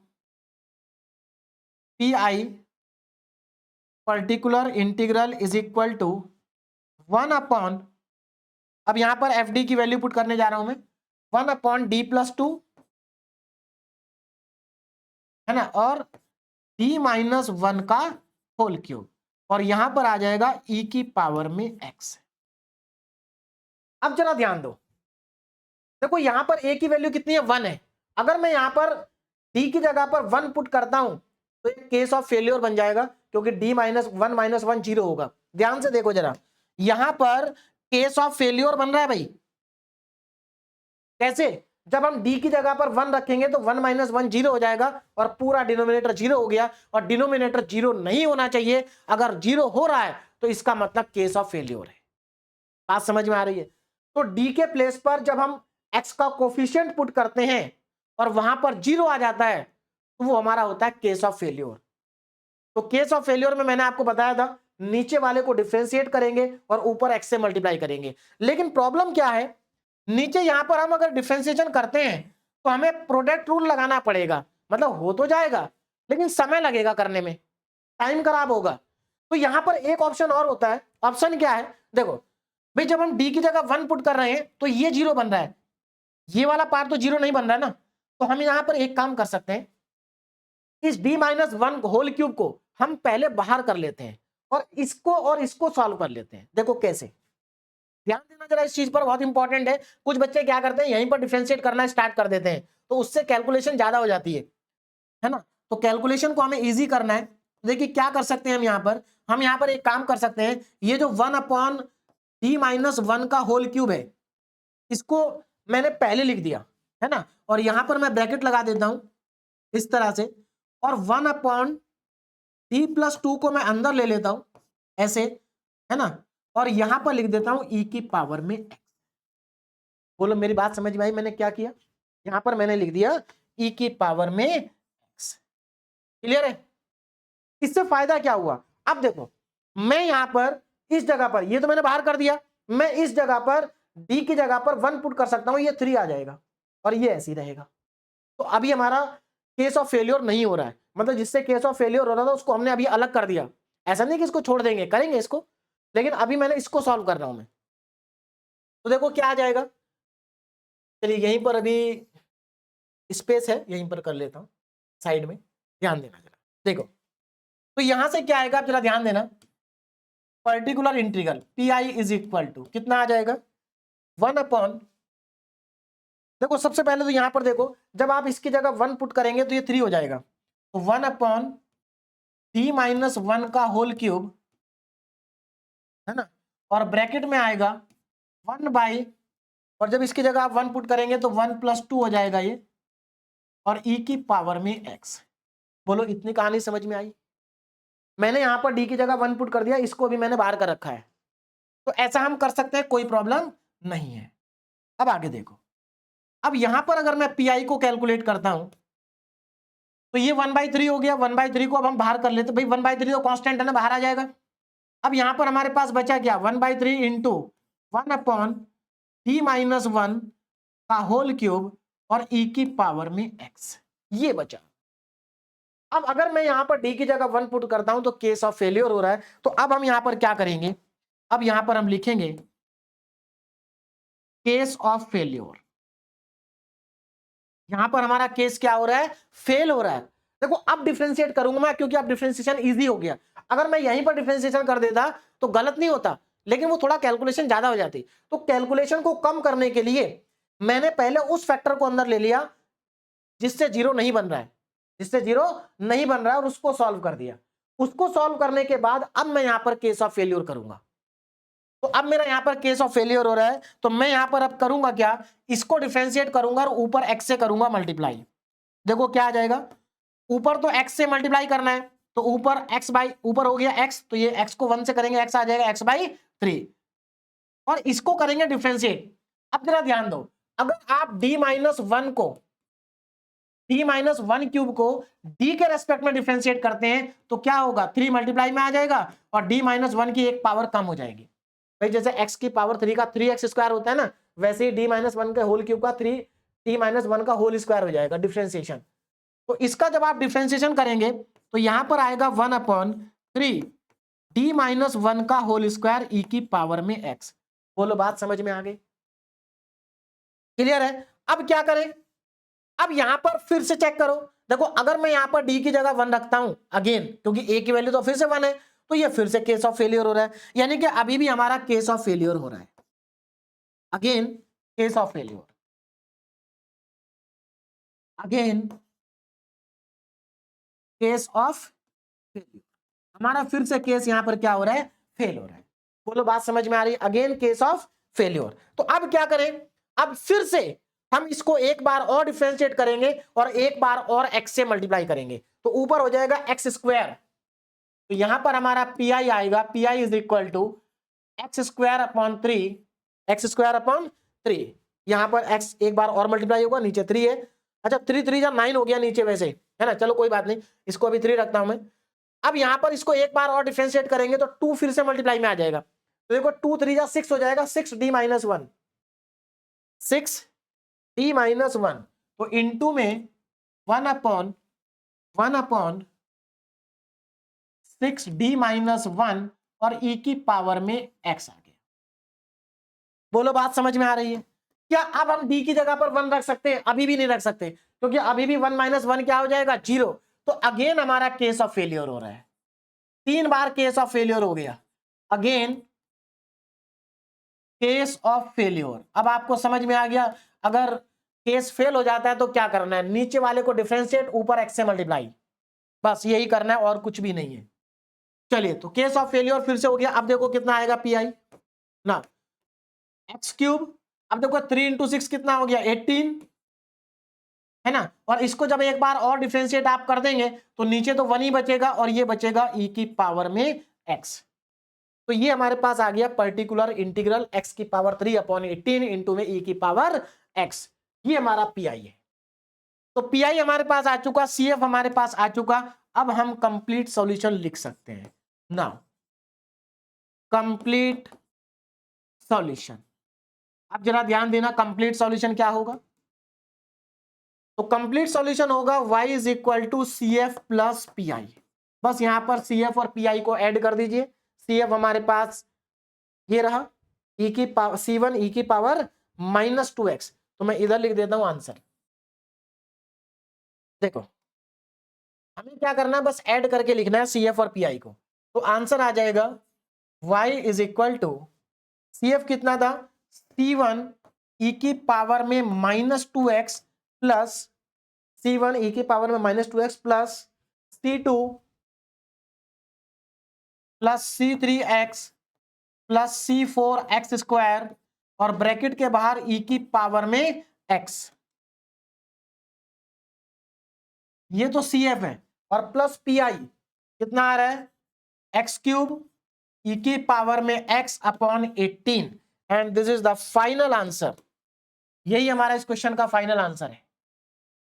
तो मुझे लगता है सभी स्टूडेंट को इजीली समझ में आ गया होगा कि किस तरीके से हमने इस क्वेश्चन को सॉल्व किया है ना। और इंपॉर्टेंट क्वेश्चन तो सारे क्वेश्चन इंपॉर्टेंट है, जितने भी क्वेश्चन मैंने यहाँ पर लिए हैं। अभी तक मैं आपको वो क्वेश्चन करा रहा हूं जो यूनिवर्सिटी एग्जाम में ऑलरेडी पूछे जा चुके हैं, है ना। आगे ऐसे क्वेश्चन भी सॉल्व करेंगे जो पूछे नहीं गए लेकिन इंपॉर्टेंट है, ध्यान दीजिएगा। अब हमें इसको सॉल्व करना है। इसकी राइट हैंड साइड में ई की पावर x+2 है। अब यहां पर बहुत सारे स्टूडेंट सोच रहे होंगे सर यहां पर तो ई की पावर x थे, अब ठीक है ई की पावर x है तो यहां पर a की वैल्यू 1 है, लेकिन ये 2 आ गया तो हमारा केस 1 नहीं है ना। बहुत सारे स्टूडेंट कंफ्यूजन हो जाता है कि सर +2 आ गया तो केस 1 कैसे बनेगा। भाई +2 आ गया तो केस 1 बनेगा। देखो यहां पर 2 लिखा है ना, आप इस 2 के साथ में ई की पावर 0x भी तो लिख सकते हैं ना। देखो राइट हैंड साइड में ई की पावर ax ही तो लिखा है। ई की पावर ax कितनी भी जगह पर हो सकता है, उससे कोई फर्क नहीं पड़ता है। बात समझ में आ रही है? एक जगह हो, 2 जगह हो, 3 जगह हो, 4 जगह हो। तो अगर ये 2 लिखा है तो इसके साथ में आप ई की पावर 0x कर सकते हैं, ये केस 1 ही है। बात समझ में? अगर मान लो बाई चांस किसी इक्वेशन में राइट हैंड साइड में केवल 2 लिखा मान लो, तो क्या करेंगे, तब भी ये केस 1 है। इसके साथ में ई की पावर 0x अपने आप लिख देना, हो गया केस 1। चलिए स्टार्ट करते हैं question. Now d³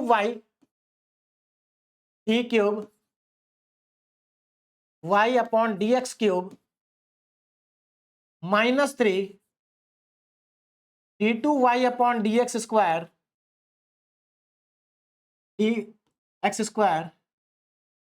plus 3dy upon dx minus y is equal to में e की पावर x और +2। अब इसको पहले कैपिटल D की फॉर्म में चेंज कर लेते हैं, तो यहां पर d³ आ जाएगा। देखो y तो सब में कॉमन है तो क्या बनेगा, d³ माइनस यहां पर 3 है और फिर ये d² 3d² प्लस 3 है और ये d 3d -1 और बाहर आ जाएगा common y is equal to E की पावर में x+2। तो सबसे पहले तो ऑक्सिलरी इक्वेशन लिखनी है। ऑक्सिलरी इक्वेशन जो y का कोफिशिएंट है ये ऑक्सिलरी इक्वेशन है, इसको पुट कर देंगे 0 के बराबर। तो d³ -3d² प्लस 3d और -1 इक्वल टू में 0। क्या आपको ये समझ में आ रहा है कि ये कौन सा फॉर्मूला लिखा हुआ है? देखो ये क्यूबिक इक्वेशन है ना। क्यूबिक इक्वेशन मैंने आपको लास्ट लेक्चर में बताया था क्यूबिक इक्वेशन को कैसे सॉल्व करते हैं, लेकिन मैंने आपको यह भी बताया था कि बहुत सारी क्यूबिक इक्वेशन ऐसी होंगी जो डायरेक्ट फॉर्मूला होंगी, मतलब वो फॉर्मूला ही है, बस आपको पहचानना है। तो ये डायरेक्ट फॉर्मूला लिखा हुआ है, देखो किस चीज का लिखा हुआ है, ध्यान देना जरा। डायरेक्ट फॉर्मूला देखो a-b का होल क्यूब क्या होता है, a-b का होल क्यूब, ध्यान से देखो जरा। तो ये हमारा होता है a³ ए, ठीक है, a³ minus b³ minus 3a² plus 3ab²। इसको जरा ध्यान से देखो, अगर आप इसको यहां पर देखेंगे तो ये लिखा है d-1 का होल क्यूब। देखो कैसे, a³ मतलब d का क्यूब आ जाएगा, माइनस b³ मतलब -1 का क्यूब आ जाएगा। तो देखो -1 का क्यूब -1 ही होगा, तो a³ माइनस b³। उसके बाद माइनस में 3ab², तो देखो 3a कितना है 3a² b, हाँ देखो यहां देखो माइनस में 3a² b, तो यहां पर माइनस में, पहले तो माइनस आएगा, देखो ध्यान देना, डी क्यूब, इसको जब मैं ओपन करूंगा डी क्यूब -1 का cube, A cube minus B cube minus 3 A square, A कितना है यहाँ पर डी, मतलब 3d का स्क्वायर, और बी कितना 1, तो into 1 plus 3 A B square, A कितना है डी, और बी स्क्वायर कितना है 1 का स्क्वायर, इक्वल टू में 0। अब जरा ध्यान से देखो क्या हो गया, ये डी क्यूब -1 को बाद में लिख देंगे, -3d स्क्वायर प्लस 3d और -1 इक्वल टू में 0। तो कहने का मतलब ये है डायरेक्टली ये a माइनस बी का यानी कि d माइनस 1 का होल क्यूब लिखा हुआ है। बोले बात समझ में आ रही है? चलिए, तो ये फॉर्मूले आपको याद होने चाहिए, अगर याद नहीं है तो इनको नोट कर लीजिए, ठीक है ना। इस तरह के ये a माइनस बी का होल क्यूब है, a प्लस बी का होल क्यूब भी होता है, a cube minus B cube का भी होता है, a cube plus B cube का भी होता है। तो ये सारे फॉर्मूले आपको याद होने चाहिए जो आप क्लास 6, 7, 8, 9 में पढ़ चुके हैं। चलिए, अब इसको हम पहले m की फॉर्म में लिख लेते हैं। तो m cube minus 3m square plus 3m और -1 इक्वल टू 0। इसको मैं लिख सकता हूं m-1 का होल क्यूब, बाकी आप कैलकुलेटर से भी कैलकुलेट कर सकते हैं, इज इक्वल टू 0, है ना भाई। कैलकुलेटर से भी इस क्यूबिक इक्वेशन को सॉल्व किया जा सकता है। कैलकुलेटर में देखिए, कैलकुलेटर से क्वाड्रेटिक और क्यूबिक इक्वेशन को कैसे सॉल्व करते हैं, अगर आपको नहीं आता है तो जल्दी से जल्दी सीख लीजिए, आना चाहिए सबको। तो यहां पर m-1 का होल क्यूब इक्वल टू 0 आ गया, तो यहां से m की वैल्यू क्या आएगी 1, 1, 1 भाई, तीनों बराबर ही आएंगे, क्योंकि m-1 को आप 3 बार लिखेंगे, सबको 0 पुट करेंगे तो 1, 1, 1 ही आपके पास आ जाएगा। अब हम लिखेंगे CF, क्या लिखेंगे CF लिखेंगे। अब यहां पर ध्यान दीजिएगा CF कितना आएगा। देखो CF का फॉर्मूला क्या होगा, CF का फॉर्मूला, तीनों रूट्स बराबर हैं, तो तीनों अगर बराबर हैं तो C1 plus C2x plus C3x square, C3x square, और बाहर आ जाएगा e की पावर में mx। बस यहां पर m की वैल्यू 1 पुट कर दो, CF आ गया। तो CF हमारे पास आ गया C1 plus C2x plus C3x square और e की पावर में x। तो CF तो हमारे पास आ चुका। अब हम क्या करेंगे, अब PI निकालेंगे। PI को निकालने के लिए हमें क्या पता होना चाहिए, FD। तो यहां पर जरा देखो FD कितना है, FD, तो यहां पर FD की वैल्यू है d cube minus 3d square plus का 3d और माइनस का 1, ये हमारे पास FD है। Q कितना है, Q यहां पर हमारे पास है e की पावर में x प्लस 2 e की पावर में 0x, ये मैंने अपनी तरफ से लिख दिया।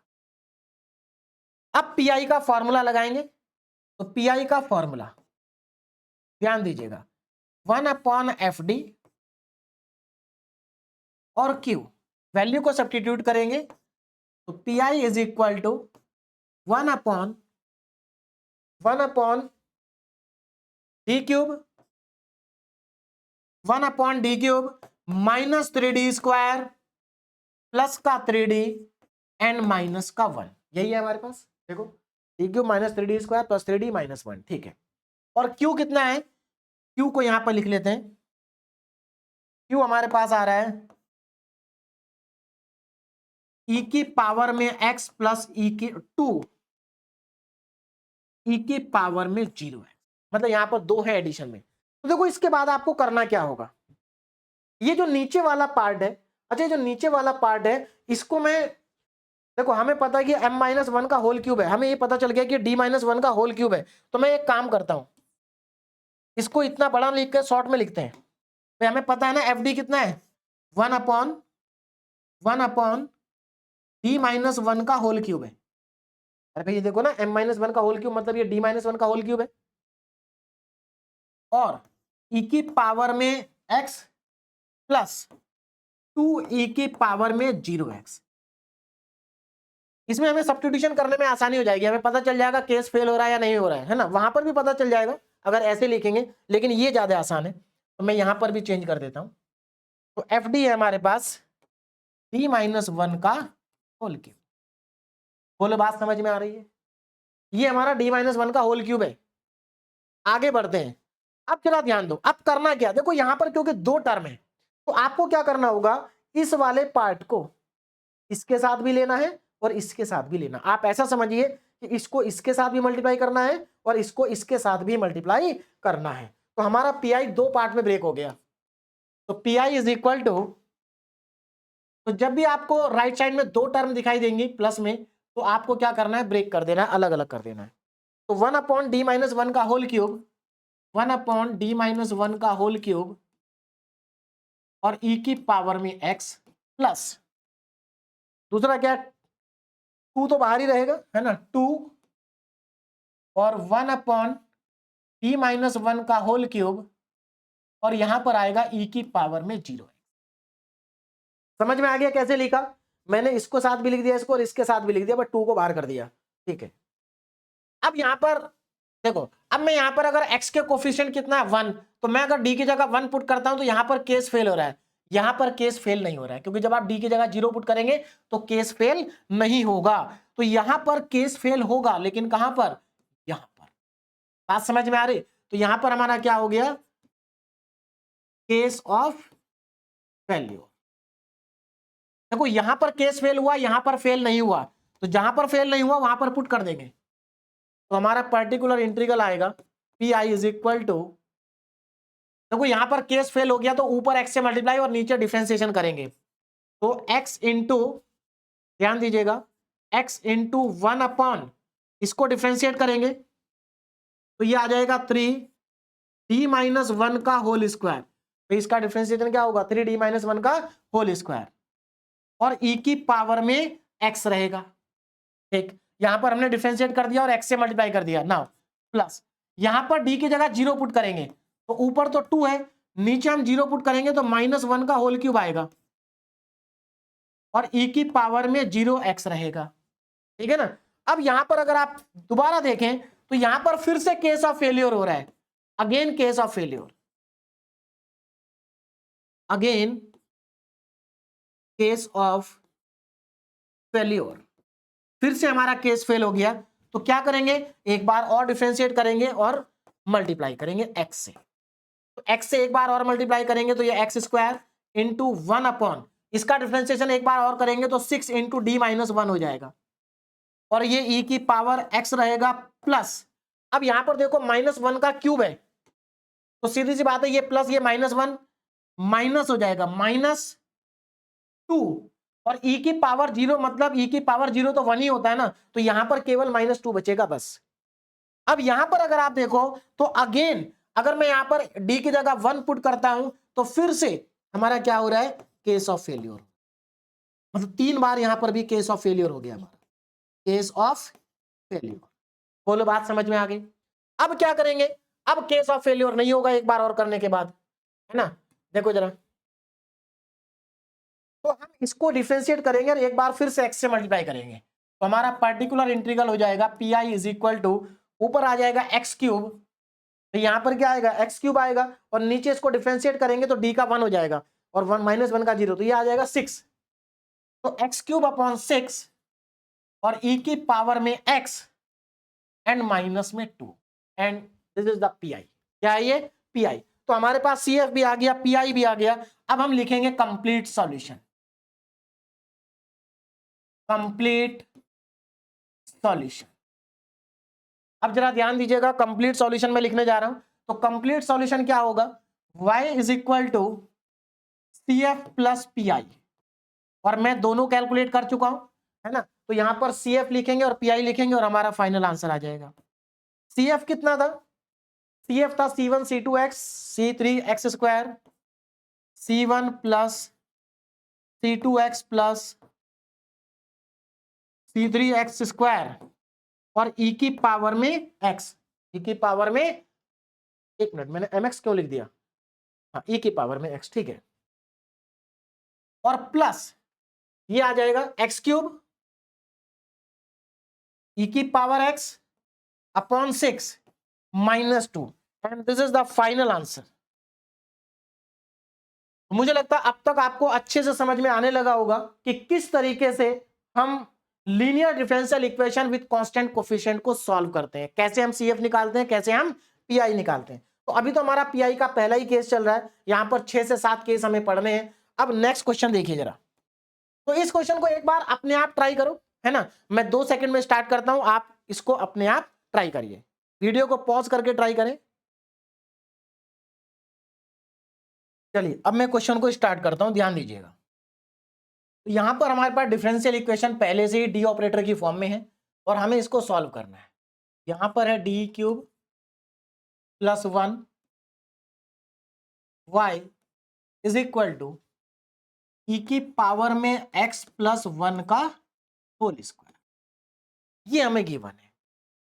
तो राइट हैंड साइड में ई की पावर x हमारे पास गिवन है, ठीक है ना। चलिए तो सबसे पहले हम इसकी ऑक्सिलरी इक्वेशन लिख लेते हैं।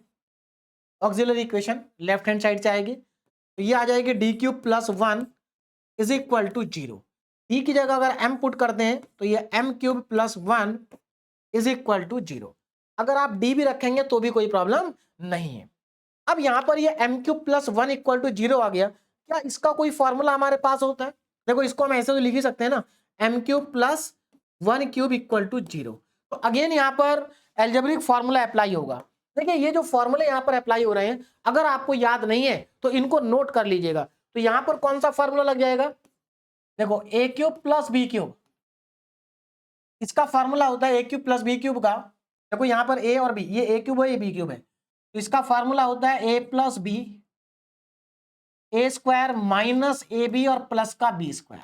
ये फॉर्मूला होता है हमारे पास A cube plus B cube का, इसी को बस यहां पर अप्लाई करना है। तो देखो A cube plus B cube, तो इसका मतलब ए प्लस बी तो एम प्लस 1, तो पहला फैक्टर क्या आएगा? M plus 1।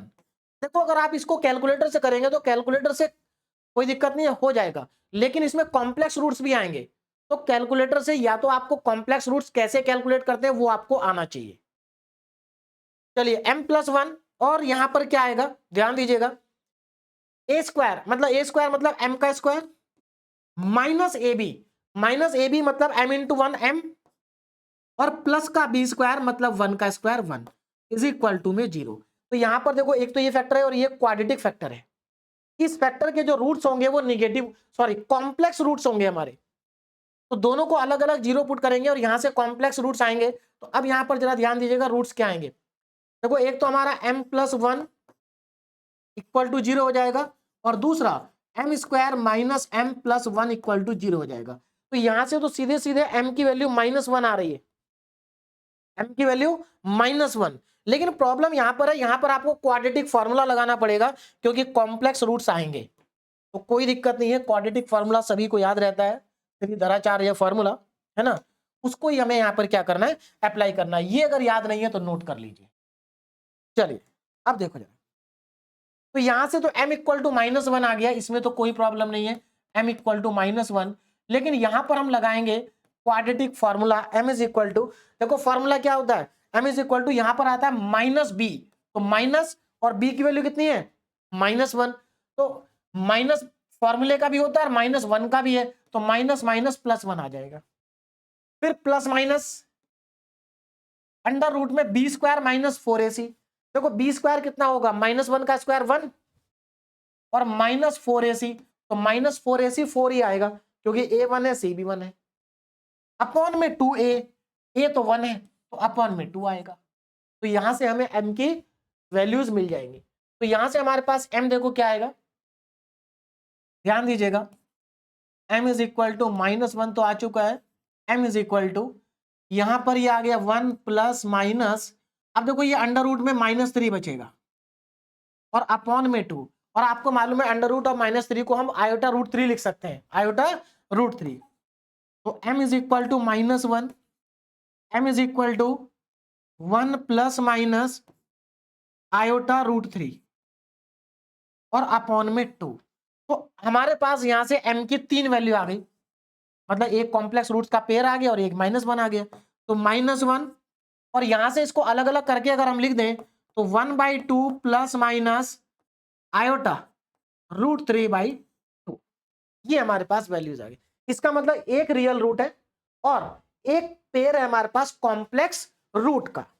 अब इसी के अकॉर्डिंग हमें यहां पर क्या लिखना है, CF का फॉर्मूला लिखना है, CF का फॉर्मूला लिखेंगे इसी के अकॉर्डिंग, ध्यान दीजिएगा। तो CF का फॉर्मूला क्या बनेगा, उधर लिख देता हूं, यहां पर आएगा नहीं, तो यहां पर हम CF का फॉर्मूला लिख लेते हैं, CF इज इक्वल टू, देखो ये तो रियल रूट है ना, तो रियल की तरह लिखेंगे C1 e की पावर में m1x, इसके लिए -1 के लिए हो गया। अब ये कॉम्प्लेक्स रूट का पेयर है, तो प्लस e की पावर में अल्फा x, भाई देखो यहां पर ये अल्फा का काम कर रहा है और ये बीटा का काम कर रहा है ना, तो e की पावर अल्फा x और ब्रैकेट में आएगा C1 cos beta x plus C2 sin beta x, ये आ जाएगा हमारे पास। बस वैल्यू पुट करनी है यहां पर हमें, है ना, यहां पर क्या पुट करना है, वैल्यूज को पुट करना है, तो यहां पर वैल्यूज को पुट कर देते हैं, आंसर आ जाएगा, ध्यान दीजिएगा।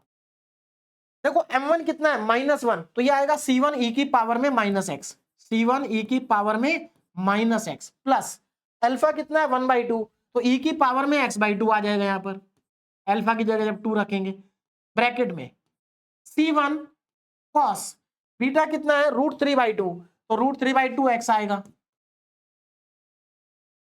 प्लस C2 sin √3/2 x आएगा, तो ये हमारा CF आ चुका। अब हमें निकालना है PI, क्या कैलकुलेट करना है PI, तो सबसे पहले PI के लिए हम FD लिख लेते हैं, FD कितना है, देखो जरा FD कितना है, FD हमारे पास y का कोफिशिएंट मतलब d³ + 1, ये हमारा FD है, ठीक है।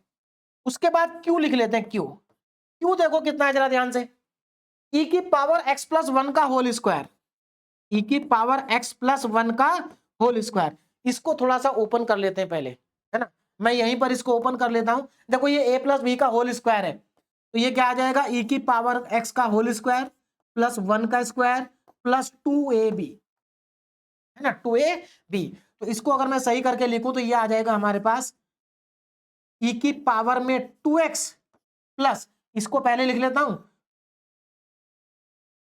2e की पावर x और प्लस में 1, ये आ जाएगा, और ये जो 1 आ रहा है इसको भी हम e की पावर में 0x लिखेंगे, तो ये मेरे पास आ गया Q। अब मुझे क्या करना है, PI का फॉर्मूला लगाना है, वहां पर इन वैल्यूज को पुट करना है और PI हमारा आ जाएगा ना, PI particular integral is equal to 1/FD into में Q, चलिए वैल्यूज को सब्स्टिट्यूट करते हैं, 1/FD कितना है d³ + 1, और Q कितना है, अब देखो Q कितना है, Q ये रहा e की पावर 2x प्लस e की पावर में 2x प्लस 2e की पावर में x प्लस 1, अब देखो मैं 1 की जगह पर क्या मैं e की पावर 0x नहीं लिख सकता, क्या लिख सकते हैं, e की पावर 0 1 ही होता है।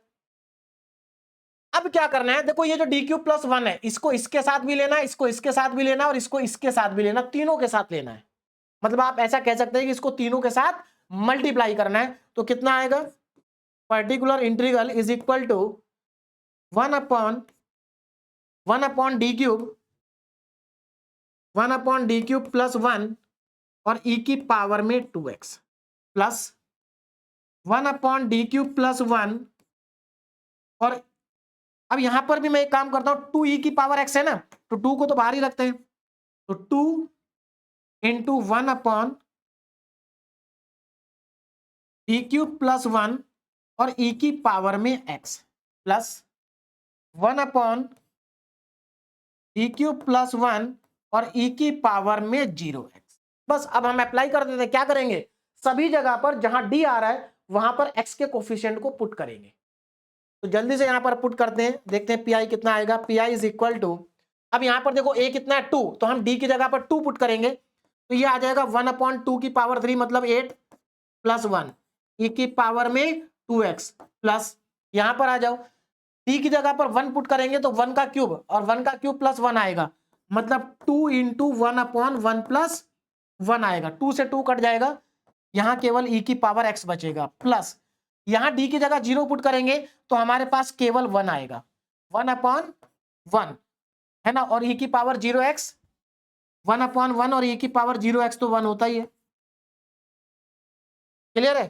चलिए तो हमारे पास पर्टिकुलर इंटीग्रल आ गया, कितना आएगा, देखो यहां से आएगा 1/9 e की पावर में 2x प्लस यहां से 2 से 2 कट जाएगा, e की पावर x बचेगा और यहां से बचेगा 1।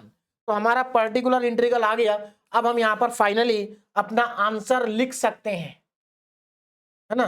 तो यहां पर अब मैं आंसर लिखने जा रहा हूं now complete solution, complete solution. और आपको मालूम है कंप्लीट सॉल्यूशन जो होता है वो CF प्लस PI का सम होता है। कंप्लीट सॉल्यूशन होता है CF प्लस PI का सम, ध्यान दीजिएगा ना। y equal to CF plus PI, y is equal to CF plus PI। ये लीजिए CF हम ऑलरेडी निकाल चुके हैं, कहां पर है, ये रहा, C1 e की पावर माइनस x, है ना, C1, यहां से y इज इक्वल टू आ जाएगा C1 e की पावर में माइनस x था ना, और e की पावर में x/2, e की पावर में x/2, C1 cos beta, beta नहीं √3/2 था वहां पर बीटा, √3/2 x प्लस C2। अच्छा एक चीज और, यहां पर कांस्टेंट चेंज कर, देखो C1 तो हम ले चुके हैं ना, तो यहां पर C2 लेना है। तो इस चीज का आपको ध्यान रखना, मैंने शायद यहां भी गलत लिख दिया होगा। हाँ देखो यहां पर भी, तो यहां पर इस चेंज कर लेना, पीछे भी कहीं अगर ऐसा हो चेंज कर लेना, क्योंकि हम C1 को पहले ले चुके हैं, है ना। तो जिसको पहले ले चुके हैं उसको बाद में नहीं लेंगे। C1 cos, है ना, और सॉरी फिर से C1 लिख दिया, ये C2 आएगा, C2 cos और ये C3 हो जाएगा, ठीक है ना। इससे पहले भी कहीं लिखा होगा तो चेंज कर लेना अपने आप। ये C2 cos √3/2 x plus C3 sin √3/2 x, और प्लस, अब देखो आगे जगह नहीं है, मैं नीचे लिख रहा हूं PI को, PI कितना है, प्लस 1/9 e की पावर में 2x प्लस e की पावर में x एंड प्लस में 1। ये हमारा फाइनल आंसर आएगा। बोलो बात समझ में आ रही है। तो कहीं पर भी देखो कांस्टेंट, अगर यहां पर हमने C1 ले लिया तो यहां C2 और C3 आएगा। पीछे भी अगर कहीं ऐसी गलती हो गई हो तो आप अपने आप चेंज कर लेना। क्लियर है, चलिए नाउ अब आज का लास्ट क्वेश्चन। वैसे तो हम काफी क्वेश्चन कर चुके हैं, लेकिन एक और क्वेश्चन कर लेते हैं जिससे कि आपको कोई कंफ्यूजन ना बचे। अब देखो यहां पर स्टार्टिंग में स्टूडेंट को देख के थोड़ा कंफ्यूजन हो सकता है कि सर e की पावर x तक तो ठीक है, लेकिन ये 2 साइन हाइपरबोलिक x कहां से आ गया, है ना। ये साइन हाइपरबोलिक x है। तो देखो कभी भी अगर साइन हाइपरबोलिक x या कॉस हाइपरबोलिक x या टेन हाइपरबोलिक x आ जाए तो वो e की पावर x वाला ही केस रहता है। ऐसा क्यों है वो मैं आपको यहां पर समझा देता हूं। देखो स्पेस है क्या, नहीं है। देखो यहां पर क्या है, जो साइन हाइपरबोलिक x है इसका फॉर्मूला मैं यहां पर लिख रहा हूं, आप नोट कर लीजिए। साइन और कॉस के फॉर्मूले में यहां पर लिख देता हूं। देखिए जो साइन हाइपरबोलिक x है, साइन हाइपरबोलिक x, इसका फॉर्मूला होता है e की पावर x माइनस e की पावर माइनस x अपॉन में 2, है ना, अपॉन में 2। देखो यहां पर जो ये साइन है ना, चलिए मैं और थोड़ा सा सही करके लिखता हूं। देखो ध्यान से देखो जरा, साइन हाइपरबोलिक, ये जो h है ये साइन के साथ ही है ना, ये इसको हम रीड करते हैं साइन हाइपरबोलिक, साइन हाइपरबोलिक, और मैं यहां लिख देता हूं ax, और ये जो ax है ये एंगल है ना, ax का क्या है, कोफिशिएंट है। इसका जो फॉर्मूला होता है वो होता है e की पावर में ax माइनस e की पावर में माइनस ax अपॉन में 2। अब यहां पर a नहीं है, मतलब a यहां पर 1 है, तो a अगर 1 है तो e की पावर, देखो यहां पर अगर a नहीं होता तो e की पावर x माइनस e की पावर माइनस x आता है। इसी तरह से cos का भी होता है, cos हाइपरबोलिक ax, इसका फॉर्मूला होता है e की पावर ax। अब यहां माइनस की जगह प्लस आ जाएगा, बाकी कोई और चेंज नहीं होगा। बात समझ में आ रही है। इसी तरह से tan का भी आप निकाल सकते हैं, भाई दोनों को डिवाइड कर दो, इन्हीं दोनों को, tan हाइपरबोलिक ax, तो क्या आ जाएगा, e की पावर ax माइनस e की power minus ax upon e की पावर ax प्लस e की पावर में माइनस ax। स्टार्टिंग के दो ज्यादा इंपॉर्टेंट है, ये ज्यादा इंपॉर्टेंट नहीं है। तो ये जो दोनों फॉर्मूले हैं इनको आप नोट कर लीजिए, ये बहुत जगह पर हम M2 में यूज करेंगे। क्लियर होगी बात? चलिए, तो अब आपको समझ में आ गया होगा कि हम साइन हाइपरबोलिक एक्स की जगह ये फॉर्मूला लगा देंगे तो ये पूरा का पूरा राइट हैंड साइड ई की पावर एक्स में चला जाएगा, तो केस 1 ही लगेगा। चलिए, अब मैं यहां पर स्टार्ट करता हूं। तो हमारे पास डिफरेंशियल इक्वेशन है d+2 और यहां पर हमें फैक्टर भी नहीं करने पड़ेंगे, पहले से फैक्टर दे रखे हैं तो कोई प्रॉब्लम नहीं है। t-1 का whole square y is equal to E की पावर में -2x plus 2 sine hyperbolic x। अब इसको सॉल्व कर, सबसे पहले मैं यहां पर ऑक्सिलरी इक्वेशन लिख लेता हूं। y के कोफिशिएंट को 0 पुट करेंगे तो ये आ जाएगा d+2 और d-1 का होल स्क्वायर इक्वल टू में आएगा 0। अब ये डिफरेंशियल सॉरी ये हमारी ऑक्सिलरी इक्वेशन है, तो यहां पर पहले d की जगह पर m पुट कर लेते हैं, तो ये आ जाएगा m+2 और m-1 का होल स्क्वायर इक्वल टू में 0। अब यहां से देखो m के कितने रूट्स आएंगे, 3 वैल्यू यहां से m की आएंगी। क्या क्या आएंगे? देखो यहां से आएगा -2 और यहां से आएगा 1,1, 2 बार आएगा ना 1,1 तो ये हमारे रूट्स आ गए। इसके अकॉर्डिंग हम CF लिख सकते हैं। तो देखो CF का फॉर्मूला क्या होगा, CF का फॉर्मूला हो जाएगा C1 ई की पावर में m1x, ये m1x तो इसके लिए हो गया, प्लस अब ये रिपीट हो रहा है तो रिपीट के लिए क्या करेंगे, C2 प्लस C3x और ई की पावर में m2x, ये दोनों m2 की वैल्यू। बस यहां पर m1 की जगह -2 और m2 की जगह +1 रख दीजिए, आंसर आ जाएगा। तो यहां से हमारा CF आ गया, CF is equal to C1 E की पावर में -2x plus C2 plus C2 C3 plus C2 plus C3 x और e की पावर में x। ये मेरे पास आ गया CF। कितना आ गया? CF आ गया, ठीक है ना। इसको मैंने नीचे लिख दिया, यहां से C2 प्लस C3x और e की पावर में x। अब आगे हमें निकालना है PI, पर्टिकुलर इंटीग्रल। तो अब जरा ध्यान देंगे PI कैसे कैलकुलेट होगा ना। PI, तो PI के लिए सबसे पहले तो हमें क्या चाहिए, हमें चाहिए FD। FD क्या है? y का कोफिशिएंट ये रहा, तो कितना है FD? d+2 और d-1 का होल स्क्वायर। दूसरा हमें चाहिए Q कितना है? अब जरा Q को देखो ध्यान से, Q कितना है? e की पावर में -2x plus 2 sine hyperbolic x। अब इसको थोड़ा सा सिंप्लीफाई कर लेते हैं इस फॉर्मूले के अकॉर्डिंग, है ना। तो यहां पर देखो क्या आ जाएगा, e की पावर में -2x प्लस फॉर्मूला लगाते हैं 2 e की पावर में x माइनस e की पावर में -x/2। समझ में आया क्या किया मैंने फॉर्मूला लगा दिया, ये वाला a की वैल्यू क्या थी 1।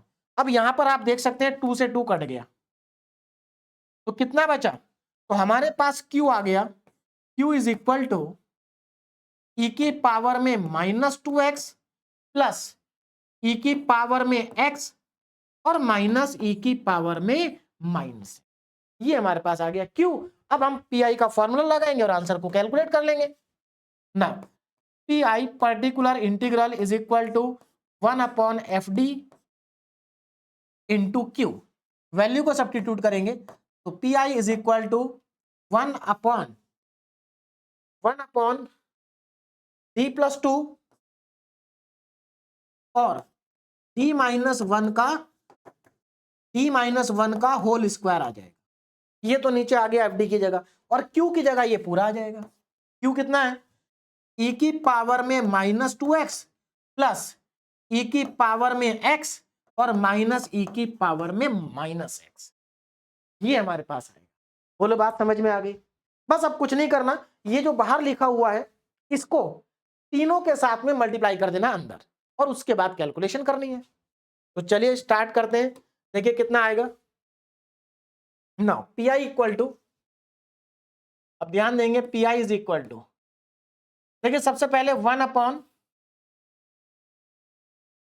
Upon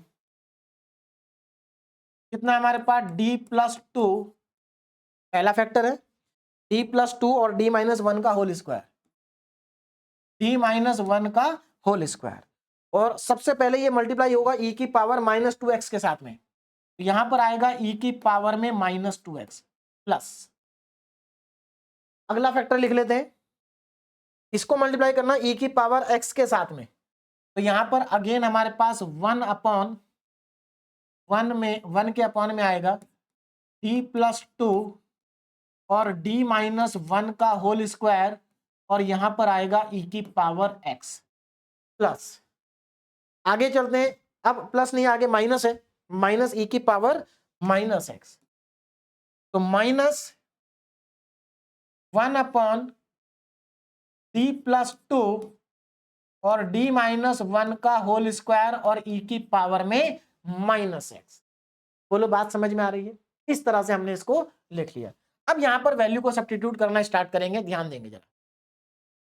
now P I is equal to, अब जरा ध्यान से देखो यहां पर केस ऑफ फेलियर हो रहा है क्या? हाँ देखो, अगर आप यहां पर डी की जगह -2 रखोगे तो ये फैक्टर 0 हो जाएगा, मतलब ये केस ऑफ फेलियर है।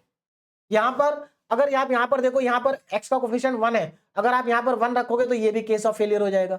यहां पर केस ऑफ फेलियर नहीं होगा, मतलब यहां भी केस ऑफ फेलियर है, यहां भी केस ऑफ फेलियर है, और दो फैक्टर हैं। तो एक काम कर लेते हैं, देखो केस ऑफ फेलियर इस फैक्टर की वजह से हो रहा है, इसकी वजह से नहीं हो रहा ना, तो पहले इतने पार्ट को सॉल्व कर लेते हैं, इसको बाहर कर देते हैं। यहां पर आ जाओ, यहां पर इसकी वजह से हो रहा है ना, इसकी वजह से नहीं हो रहा, तो इसको बाहर कर लेते हैं, पहले इसके साथ सॉल्व कर लेते हैं, तो आसान हो जाएगा। तो देखिए क्या करेंगे ना, पी आई इक्वल टू, ध्यान देंगे P I is equal to, case of failure किसके साथ में हो रहा है? इसके साथ में, तो जिसके साथ में हो रहा है उसको पहले बाहर निकाल दो, अलग कर दो, मतलब बाहर क्या है अलग, और जो बचा हुआ पार्ट है उसको एक साथ कर लेंगे, तो यहां पर आएगा 1/d-1 का होल क्यूब होल स्क्वायर और e की पावर में -2x, e की पावर में -2x। बोलो बात समझ में आ गई? ब्रैकेट क्लोज, प्लस यहां पर कहां पर हो रहा है? ये हो रहा फेलियर, तो इसको बाहर कर देते हैं, मतलब अलग कर देते हैं। 1/d-1 का होल स्क्वायर को मैंने अलग कर लिया, और जो बचा हुआ पार्ट था 1/d+2 और e की पावर x को मैंने अलग कर दिया। क्लियर है? आगे बढ़ते हैं। माइनस, यहां पर केस ऑफ फेलियर नहीं हो रहा, वैल्यू को पुट कर देते हैं, तो यहां पर देखो x का कोफिशिएंट -1 है, तो पुट करेंगे -1, तो 1 यहां पर -1 + 2 हो जाएगा, और यहां पर -1 का होल स्क्वायर हो जाएगा, और ये रहेगा e की पावर में -x। चलिए अब इधर सॉल्व करना स्टार्ट करते हैं, देखिए कितना आएगा, P I is equal to 1/d+2 तो बाहर है, अंदर देखो जरा, यहां पर d की जगह -2 पुट करेंगे तो -2 -1 -3 का स्क्वायर मतलब 1/9 आ जाएगा, डायरेक्ट लिख दिया मैंने, कोई दिक्कत, और e की पावर में -2x आएगा। बोलो बात समझ में आ गई? इधर आ जाओ, ये 1/d-1 का होल स्क्वायर तो बाहर लिखा है, ब्रैकेट को देखो जरा, यहां पर d की जगह 1 पुट करेंगे तो 1/3 आ जाएगा, और e की पावर में x रहेगा, माइनस, इसको देखो यहां पर 2 - 1 ये 1 बचेगा, और ये -2 का स्क्वायर मतलब ये 4 हो जाएगा, तो यहां पर 1/4 और e की पावर में माइनस है, ये हमारे पास आएगा।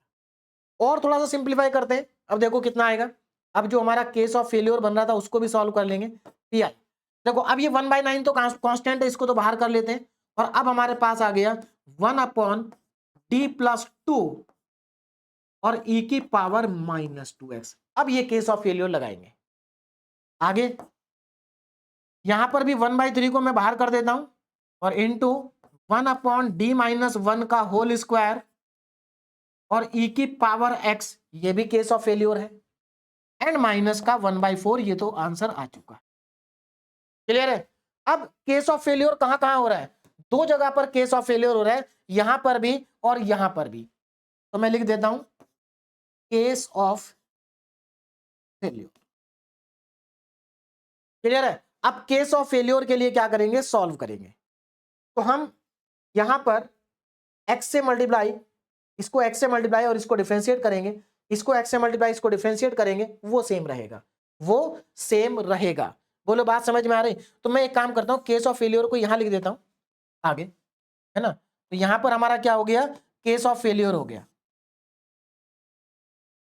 Case of failure. अब देखिए, तो जहां जहां पर केस ऑफ फेल्योर हो रहा है वहां पर हम x से मल्टीप्लाई करेंगे और डिफरेंशिएट करेंगे नीचे वाले पार्ट को। तो ये हो जाएगा x अपॉन 9 इंटू एक्स से मल्टीप्लाई कर दिया, नीचे वाले पार्ट को डिफरेंशिएट करेंगे 1 आएगा, 2 का 0 हो जाएगा और e की पावर माइनस 2x। क्लियर है? प्लस यहां पर भी x से मल्टीप्लाई करेंगे तो x बाई 3 आएगा, इंटू में 1 अपॉन, इसको डिफरेंशिएट करेंगे तो 2 टाइम्स d माइनस 1 आएगा और e की पावर x। बोलो बात समझ में आ गई? और ये माइनस का 1/4 ई की पावर में माइनस एक्स।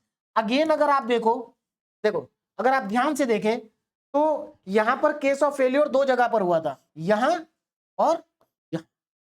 अब यहां पर तो केस ऑफ फेल्योर है नहीं, ये तो कंप्लीट हो चुका। अब यहां पर अभी भी केस ऑफ फेल्योर हो रहा है, फिर से एक बार केस ऑफ फेल्योर हमारा यहां पर हो रहा है, केस ऑफ फेल्योर। तो क्या करेंगे, तो फिर से देखो ये दोनों पार्ट तो कंप्लीट हो चुके, इसको एक बार और डिफरेंशिएट और एक बार और x से मल्टीप्लाई कर देंगे।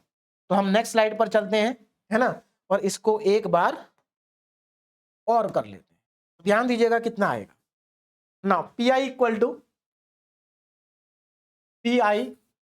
इज इक्वल टू, बस अब हमारा पी आई आ जाएगा। देखो ये कितना आ गया, x अपॉन 9 ई की power minus 2x, x upon 9 E की पावर में माइनस 2x। आगे चलते हैं, ये कितना आ गया, देखो x ऊपर आ रहा है, अच्छा इसको तो डिफरेंशिएट करना है एक बार और, केस ऑफ फेल्योर है, x से मल्टीप्लाई करो तो x स्क्वायर अपॉन 3 आएगा, प्लस में x स्क्वायर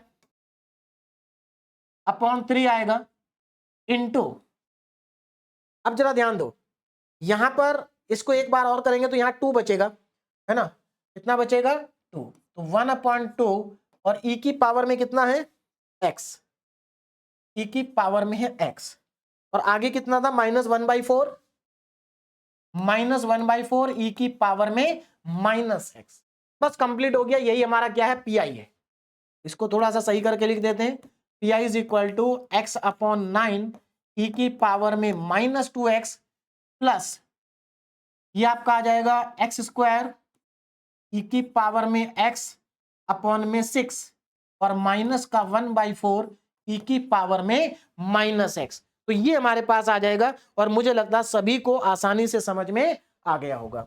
अब देखो आगे ना, अब हमें लिखना है कंप्लीट सॉल्यूशन, कंप्लीट सॉल्यूशन। तो कंप्लीट सॉल्यूशन क्या होगा ना, कंप्लीट सॉल्यूशन होता है y equal to C F plus P I, फिर दोनों की वैल्यू को ऐड कर दीजिए, तो यहां से आ जाएगा मेरे पास y is equal to C F कितना था, सी एफ हमारे पास ये रहा, C1 ई की पावर माइनस 2x, है ना, देखो C1 ई की पावर में minus 2x plus C2 plus C3x और ई की पावर में x प्लस, अब ये आ जाएगा x अपॉन 9 ई की पावर में minus 2x plus X square E की पावर में x अपॉन में 6 और माइनस 1/4 ई की पावर में minus x, and this is the final answer. यही हमारा इस क्वेश्चन का क्या है, फाइनल आंसर। तो मैंने केस नंबर 1 के अंदर जितनी भी वैरायटी के क्वेश्चन हो सकते थे हर एक वैरायटी के क्वेश्चन करा दिया, हर एक टाइप का क्वेश्चन करा दिया। यानी कि केस नंबर 1 में जो भी इंपॉर्टेंट क्वेश्चन थे जो यूनिवर्सिटी एग्जाम में आ चुके हैं या यूनिवर्सिटी एग्जाम में आ सकते हैं, वो सारे क्वेश्चन मैंने आपको करा दिए। और देखो अगर आपको ये सारे क्वेश्चन समझ में आ गए हैं ना, तो फिर क्वेश्चन चाहे कोई सा भी आ जाए, कहीं से भी आ जाए, आप उसको सॉल्व कर सकते हैं अगर वो केस नंबर 1 का क्वेश्चन है। बात समझ में आ रही है? तो देखिए नेक्स्ट लेक्चर को स्टार्ट करने से पहले आपको क्या करना है, एक तो आपको सीएफ को अच्छे से कैलकुलेट करना सीखना है। सीएफ के जो हमारे 4 केस थे उन चारों केस को समझना है और उनके फॉर्मूले कैसे लिखे जाते हैं वो आपको समझना है ना। पूरी टेबल मैंने आपको बनवा रखी है, उसके बाद केस नंबर 1 में क्या करना है ना, वो मैंने आपको स्टार्टिंग में समझा दिया। उसके ऊपर बेस मैंने 6 क्वेश्चन आपको सॉल्व कराए हैं। अगर आप इतने क्वेश्चन सॉल्व कर लेते हैं तो केस नंबर 1 का चाहे कोई भी क्वेश्चन हो आप सॉल्व कर सकते हैं। जैसे यहां पर देखो केस नंबर 1 के 2 क्वेश्चन मैंने आपको दिए हुए हैं, इन दोनों को अगर आप करेंगे तो बहुत ही इजीली आपके क्वेश्चन सॉल्व हो जाएंगे। क्लियर है? तो यहां पर हमारा केस नंबर 1 कंप्लीट हुआ। नेक्स्ट लेक्चर में हम केस नंबर 2 पढ़ेंगे और उसके इंपॉर्टेंट क्वेश्चंस को सॉल्व करेंगे। Okay, thank you very much.